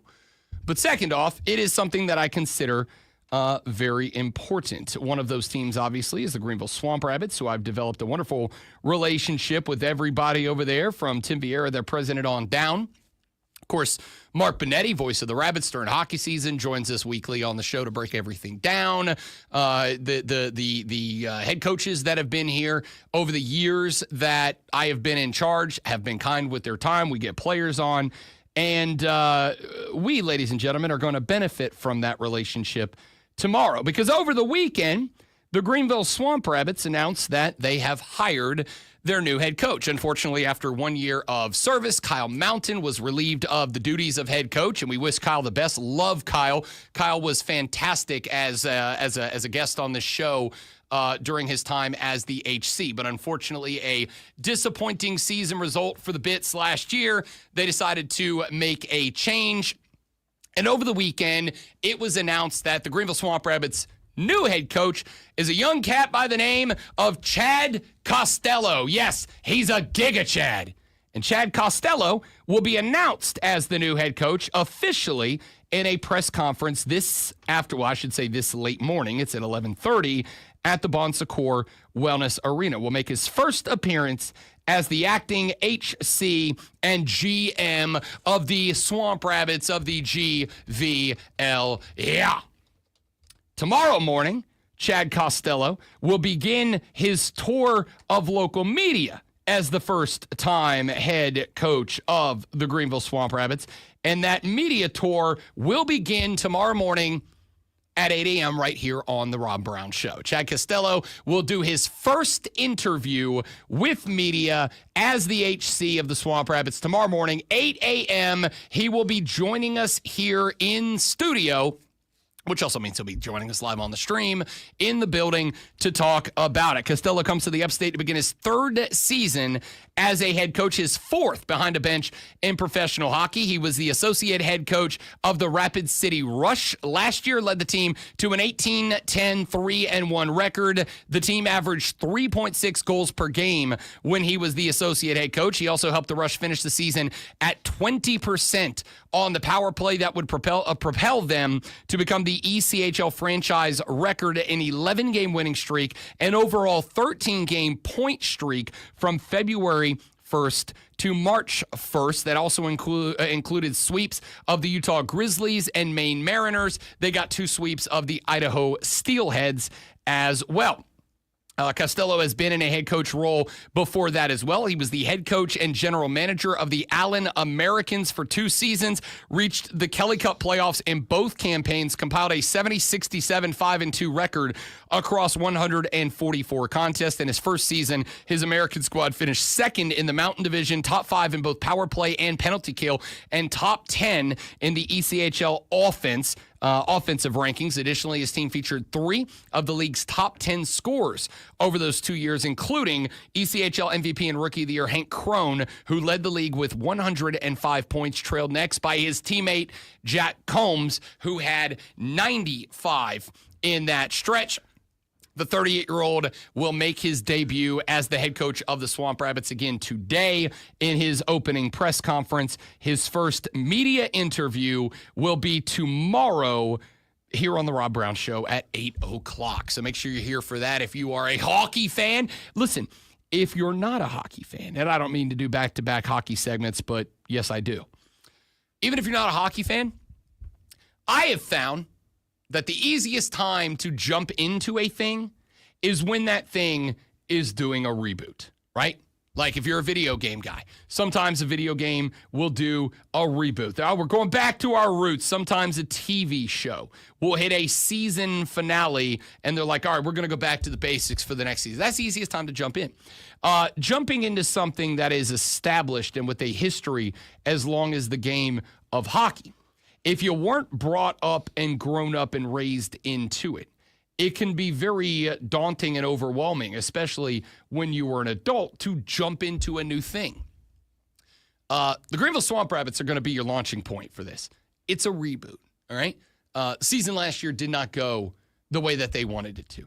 There were playoff aspirations. There were potential dreams of grabbing another championship. You had a lot of vets coming back last year. You also had a lot of young cats making their professional hockey debuts last year. There were a lot of high goals last year, and unfortunately, it was just not the year that the Bunnies wanted to have. So it's reboot time.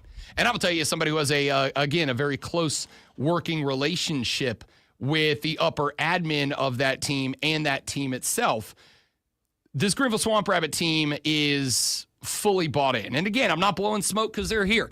I was critical of the Bunnies all the way up through the end of last year. I will do it when it is required. That is the job.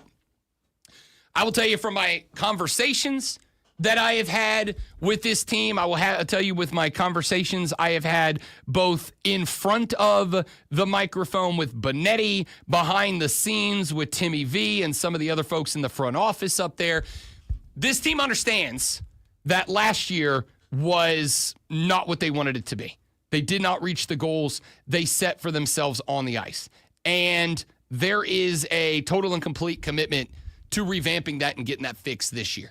And bringing in Chad Costello, this is a spot for a lot of teams that a lot of teams would hire cheap. All right, let's just call a spade a spade. Welcome to sports. It's not unusual. A lot of teams would hire cheap. A lot of teams would just go pull some guy that they could convince to come down here and work on a nobody contract and understand, all right, it's going to take a year or two to revamp the roster, to turn over some of the old guys that maybe didn't reach their potential last year, to develop some of the young guys to help them get where they need to be and learn the ropes of professional hockey, how to travel, how to get paid, how to live in an apartment in a city that you're maybe not from, speaking a language that maybe is a second or third language to you, whatever. A lot of teams, I think, in a spot like the Bunnies were in, would hire cheap for their next head coach. Would say, we just want a guy to get us through next year that we don't have to pay a lot of money to, that we can just say, hey, come in, teach the kids how to be a hockey player, and then the year after that, we'll go find a good hockey coach. And that's not what this team has done. Going and grabbing Chad and getting him out of a job to bring him here. A guy that has experience, because Chad Costello played almost 800 games across the ECHL, AHL, IHL, and CHL across North America, played a handful of games in the DEL, the Deutschland League in Germany, also played in Norway, 919 career points, turned in a pair of college seasons with Northeastern University at the NCAA level. Like, the guy has played a lot of hockey. He has also coached a lot of hockey, and he has succeeded everywhere he's been. This is a home run swing of a hire. Is it going to be a home run?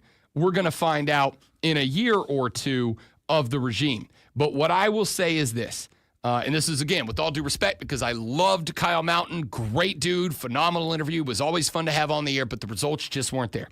Kyle Mountain was a guy who came up under Andrew Lord. Andrew Lord obviously had a really successful run at the helm of the Bunnies, a successful enough run that he got called up to Ontario to go coach a couple of leagues up. Bringing in Mountie was hey, everything's been going well. Let's see if we can bring in a guy to do the same thing that we've been doing. But sometimes that works under that coaching tree philosophy, right? Well, he did it under Lord. He cut his teeth under Lord. Maybe he can roll on with the Lordo way of running the team. But two guys ain't the same guy. So there's going to be some tinkering with philosophy. He's going to say, like 80% of what Lordo did, 20% I don't, I'm going to change it. And sometimes those little 20% variables, are enough to derail the 80% of what was going right. And I do think there was a little bit of that shined in the Bunnies' disappointing season last year. So you say, all right, let's go get a guy who has been doing his own thing, that is different, separate, and new from what we did last year that did not work, a guy that's had a bunch of success, and let's make sure we put the resources and the compensation on the table that he will leave a job he's in to come here. That's what the Rabbits did. That is part of the reason that I feel comfortable saying this team is recommitted to starting this whole thing over again. This team is recommitted to saying, let's boil this thing down, let's cook it from the bottom, and let's see what we can build on top of the foundation, instead of the other way around of the foundation's there and the house is there. Let's play with the systems inside of it. No. Let's start this thing over. And I think this is a fantastic opportunity for a franchise reboot for the Greenville Swamp Rabbits heading into the 2025 season just a few months away. So if you're a new to hockey guy, or maybe you've heard Rob Brown talking about hockey and you're like, all right, Rob loves it and he knows ball, so obviously there's something here. And you've never been in the hockey game before, check out the bits, man. I think that there is an opportunity for this team under their new head coach, Chad Costello, to be something special next year. And again, if you missed it, his intro press conference today at 11:30, if you missed that, worry not. Chad Costello will make his first interview as the head coach of the Bunnies tomorrow morning on this very radio program at 8 a.m. Let's take a break. We'll come back here in a minute. We will talk NBA Finals next on the Rob Brown Show in the Fan Upstate.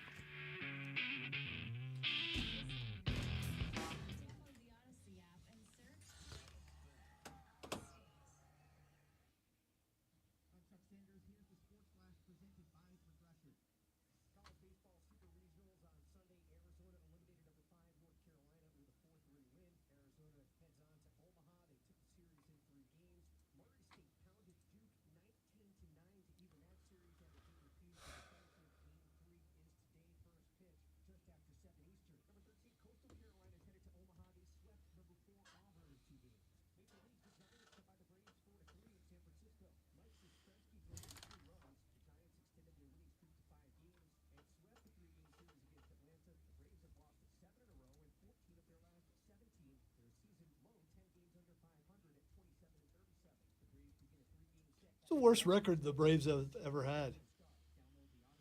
I mean, it's going to be worse than whatever this year is, but it's also been decades since that.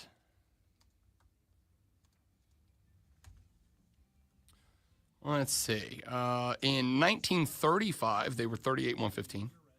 In 1919, they were 45-108. 1911, 44-107.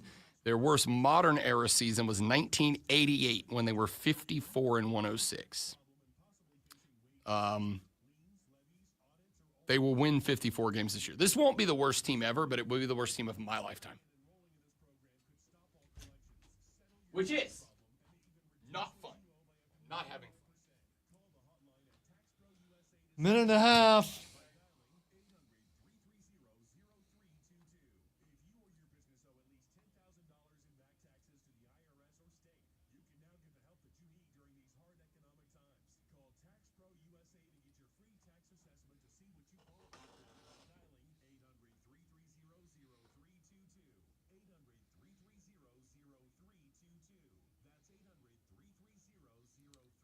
Out of all the sports to play nude, that would be probably the worst one, I'm thinking.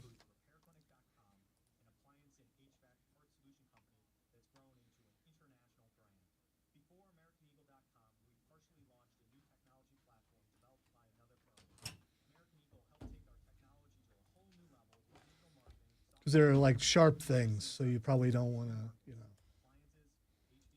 to, James thought you said nude hockey guy. And I was saying hockey is probably the worst sport to play nude. I would say so. Yeah. Big sticks and knives on your feet. Nope. Nude hockey.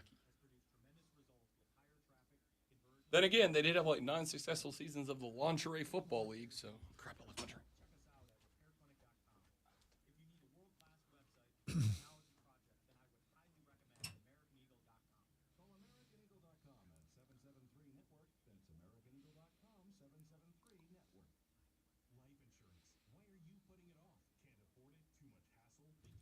So now I'm wondering, do nudist colonies play sports? But I can't really look that up. Guarantee you nude volleyball's a thing. Well, yeah, but I can't look it up. So. Nude beach volleyball.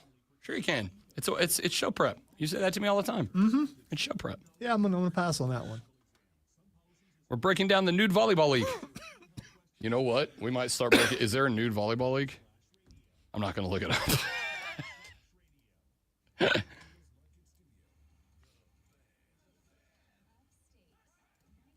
Might be the sort of thing you look up on your phone. I'm thinking maybe. I don't know. Unless someone else out there wants to look it up for us. I mean, somebody look up nude volleyball league. Yeah, we're just curious. Let us know. We'll start covering it on the show daily. Let's talk NBA Finals for just a couple of minutes here on the Rob Brown Show. And the Fan Upstate 123-107. Thunder total team effort to dominate the Indiana Pacers. But a couple of numbers, a couple of stats, I guess I should say, that I find interesting. By the way, we're gonna knock out about 4 different topics here in this segment before we ask what the X is going on and call it a day. We'll start with this one. 123-107. Said coming into the series, Pacers are a dog, and the Pacers can win this series. It'll take them either 6 or 7, but they can do it. And there were 2 or 3 things that I jumped on as my reasoning why. First thing was Pacers have to split 1-1 on the road to start. They cannot dump an 0-2 lead to the Thunder and win this series. They did that. Mission accomplished, step 1. Second thing, coaching was going to have to be a big part of that. Now, in order for the coaching to come into play, the Indiana Pacers were going to have to execute. They were going to have to be smart. They were going to have to be efficient. They were going to have to shoot well. There could not be a night where they shot less than like 47, 48%. They were going to have to be good shot selection and make the shots. That was going to be a big part of it. And number 3 was every single game the bench had to be better. The bench just had to be better. And that's tough. The Thunder have a good bench. Alex Caruso has been a bit of a monster coming off the bench for these playoffs for the Oklahoma City Thunder. So the bench for the Pacers was going to have a challenge. It was going to have to be better. In game 1, the bench was better. In game 1, the bench was better. In game 1, the shot selection, they were over 50%. In game 1, despite the fact that there were 19 turnovers in the first half, there were only 24 in the game. They had 5 turnovers in the second half of that game. They were just better. In night number 2, different story. The Thunder bench was just better. There were only 15 turnovers for the Pacers. The problem was the bench didn't win. And so when the starters were out there, which would have to overcome, SGA is going to give you 30 to 40 a game. That's just what he does. You're going to have to equalize his 34 with the rest of your dudes, because Dort's only going to give you 3 to 7 points. Cason Wallace, who has moved into a starting role for the series, he did not start a game until they got to the NBA Finals. You knew that Cason Wallace was going to be good for probably 20 to 25 minutes and a handful of points. He gave you, I think he had 4 last night. Knowing that those 2 guys were going to be more defensive assets than offensive assets, the Pacers were going to have to overcome SGA, Jalen Williams, and Chet Holmgren with their starters, and then the bench would have to be better in order to equalize. Well, last night, Tyrese had 17, Nembhard had 11, Turner had 16, Nesmith had 14, Pascal Siakam had 15. That's what I want out of the starters. Everybody's in double digits. I'd like to see Tyrese probably get closer to like 22, 23 a game and also pitch in 10 assists. He had 6 last night. Now, the 10 assists per win rule for Tyrese got blown out of the water in game 1. I think he only, if I recall correctly, 8 assists in game 1. But he also had 24, 22, whatever points he had in game 1. So it's not even really about the Halliburton assist. That's a huge part of it, right? This is a different game. If we give Tyrese 6 more assists, there's 12 more points. Okay, we got a game on our hands now. So I still think it is important, but it is about the bench. Obi Toppin, who had been giving me 16 off the bench, gave me 3 last night. Mathurin, who had been giving me 15, 16, 18, gave me 14 last night. The bench just didn't do its part. Now, this is not the first time this has happened to the Pacers. I pointed out earlier in the hour.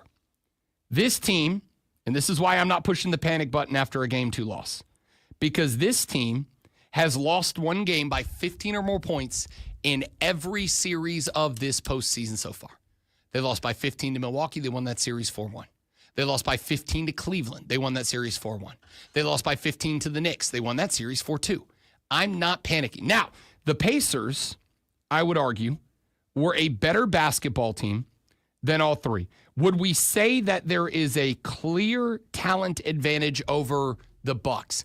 With Dame Lillard out because he got hurt? Probably.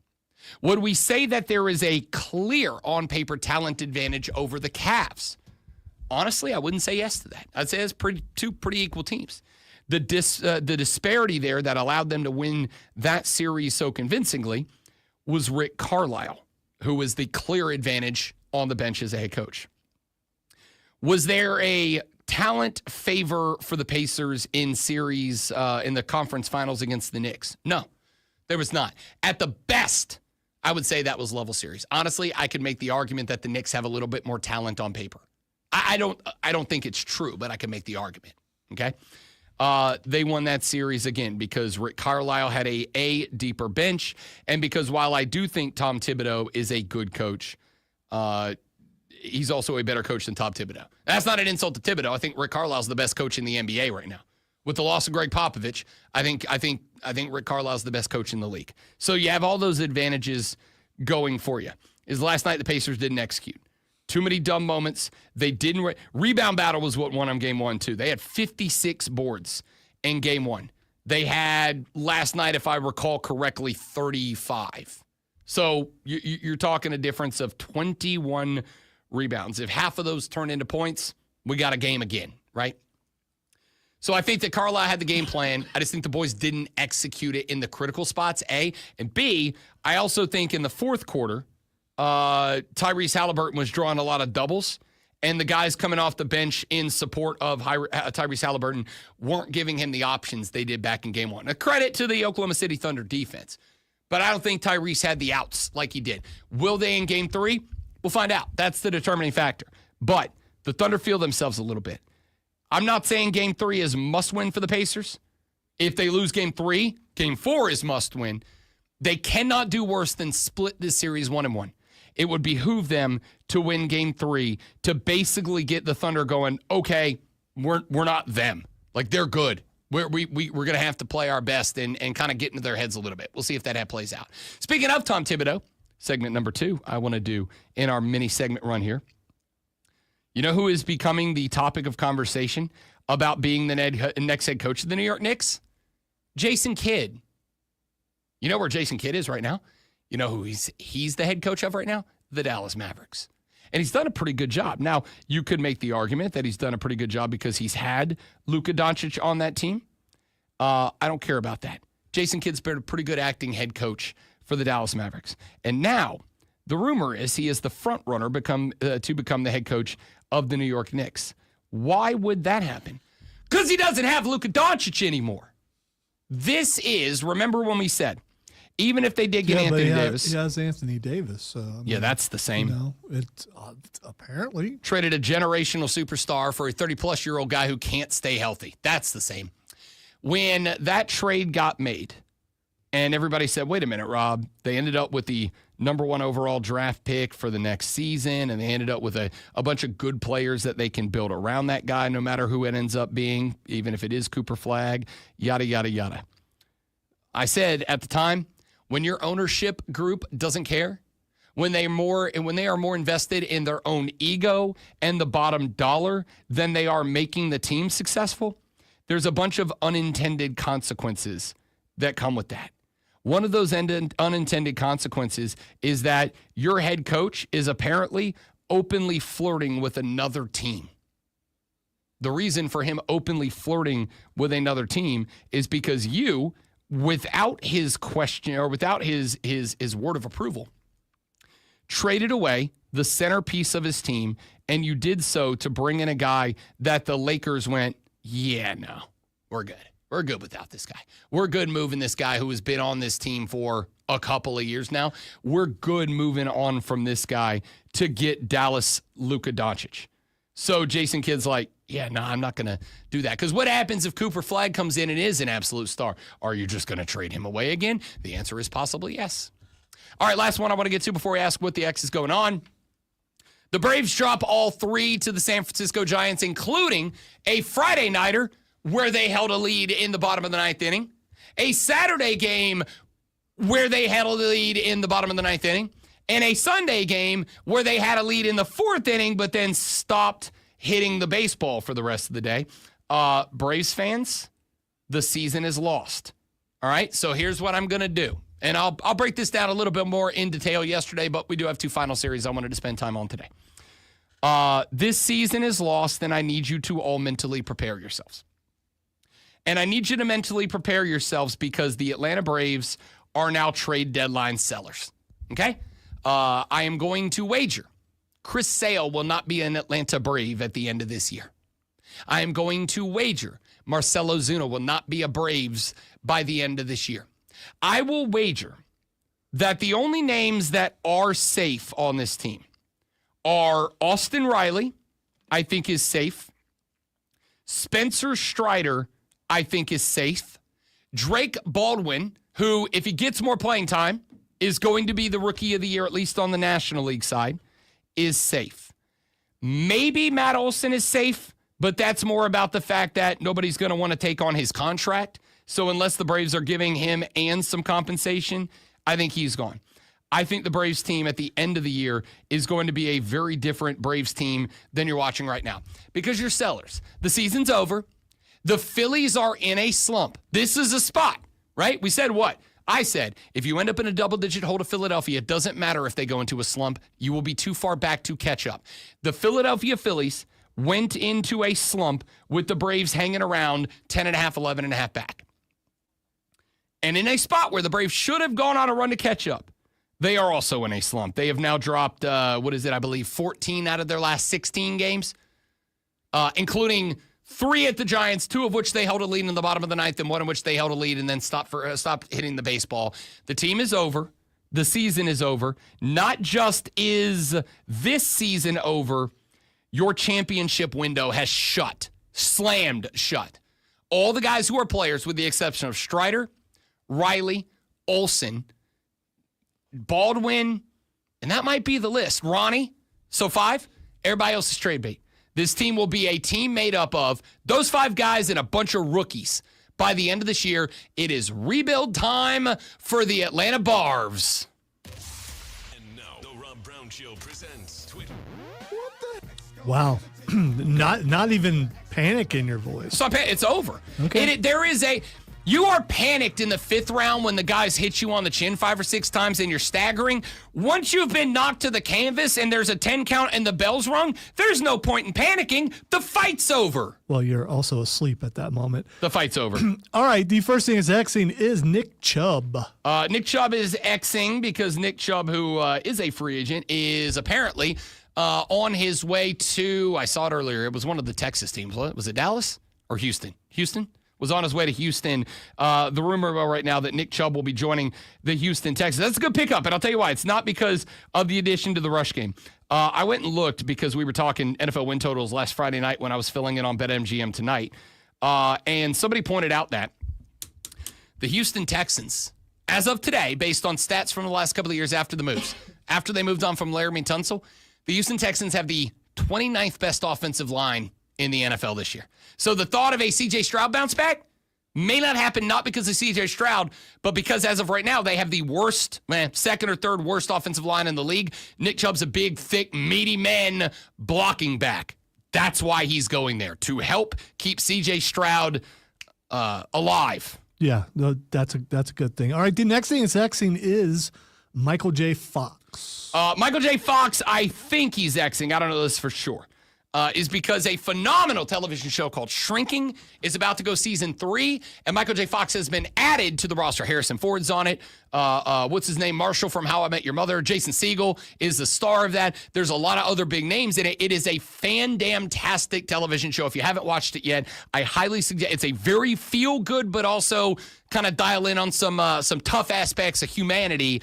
But Michael J. Fox has been added as an actor for season 3, and I got to tell you, I'm pretty excited about it. All right, that's not why he's Xing. Oh, okay. Today is his birthday. Happy birthday, Michael J. Fox, you absolute icon of stage and screen. He is 64. All right, the next thing. God! I know. I know. I am not okay. Yeah, I kind of watched him when I was a kid. So anyway. Yeah, me too. And he was already in his 20s. All right, the next thing that's Xing is Jair Alexander. Jair Alexander is trending because the Green Bay Packers, a couple of months ago, had mentioned that they were looking for a trade partner for Jair Alexander, but they were also going to cut him if they didn't find one. Well, the rest of the NFL has decided to roll the dice, and Jair Alexander is going to be cut and available. You know who a really good landing spot for Jair Alexander would be? Carolina Panthers. They have the cap room. They need DB help, and this guy's been a stud. He's Go also- get him, Dan. He's also from North Carolina. And he's also from the Carolinas. So Go get him, Dan. all right. The next thing that's Xing is Natalie Portman. I don't know why Natalie Portman is Xing. But I have a guess because there's a meme going around right now about Natalie Portman. And I only know that because literally Diesel sent it to me this morning. The meme in question is that Natalie Portman, Padme, was actually the bad guy in the trilogy. Why? Because there's a scene where Padme tells Anakin, we can't be together. And she elects to wear this outfit when she tells him, Yeah, I saw we that. can't be together. I saw that last week. Yeah. And it's the first time that I've heard that theory, but then I saw that picture and I'm like, it's a good point. Yeah. It's a good point. That's not a breakup outfit, Padme. Her and Jar Jar, blame it on Naboo. I also guess. blame Jar Jar Binks is absolutely a Sith Lord. Right, that's what I'm saying. Blame it on Naboo. Yeah. All the evil came from there. All right, it's her birthday, by the way. She's definitely not 68. Neither was Michael J. Fox. He was only 64. She is 44. I was going to say, she's only slightly older than me. Just a little bit older than you. And the next thing it's Xing is Liv Morgan. I'm not going to lie. I have not watched any wrestling since last Monday. That's not why. I'm just going to go ahead and tell you it's her birthday also. A lot of birthdays. It was yesterday, but I don't want to miss it. That's her fair. birthday because it's Liv Morgan. That's fair. She's awesome. She is 31 years old. And finally, the last thing that's Xing is Jey Uso. Yeet! Jey Uso is, I got to tell you, I've come around. I was really high on Jey, and then he won the belt, and I was really low on Jey, and now I'm turning back around to really high on All Jey. right, Granted, matches are still very mid, but that's not what being a good wrestler is about. Well, let me just tell you, the main reason why he is Xing right now is the belt's on the line tonight against friend of the show, Gunther. We're getting a Monday Night Raw championship match? Yeah, they've been talking about it for a while, so yes. So now I got to watch 10 hours of wrestling between now and tonight. Good luck. Is the Rob Brown show bump in play tonight for Gunther? He's already used his bump. He may not get another bump. By the way, speaking of that, Raja Karuth got his truck win. So the Rob Brown show is in play for him. That's it for us. Thanks for being here. Hope you enjoyed the show. If you didn't, it's your own fault. You got a bad taste in radio. Come back tomorrow. We'll try again and do better. For Lonzo, I'm Rob. Have a great rest of your day. Don't drink and drive. I'll punch you in the face. See you back here tomorrow on the Rob Brown Show and the Fan Upstate. Later. Sometimes you say a prayer, sometimes you shotgun a beer. James, everyone in Cleveland has been wasted in Cleveland. Also, thanks for doing the work, Steven. I'm still not looking it up, but thank you for looking all that up for us. White Thorns is the home of the nude volleyball Super Bowl. All right, if you go up one, though, you'll see why. Go up a little bit more. Yeah. Nudistvolleyball.com is the official site for Nude Volleyball League. I'm glad to know. Are you glad to know? I don't know. I mean, going to do some show prep. we speculated, and now we know it's true. So, yay. All right, dudes. I'm that's it just for guessing that the people playing volleyball that you're going to be more interested in the volleyball. Yeah, of course. I'm a big fan of competitive athletics. Okay, all right. Also, if you've ever seen the people that do this. That's why I'm saying that. Now, granted, these are the athletes. So, like, Okay, yeah. Well, I mean, and beach volleyball players, by and we large, don't know the level of volleyball for nudist volleyball. show prep. I mean, what if it's the highest level of beach volleyball? I just don't think it is. But again, I'm probably not going to look it up to find out. We've seen the Olympics beach volleyball. They're in good shape. They play great volleyball. All right, got a jet. Thanks for being here.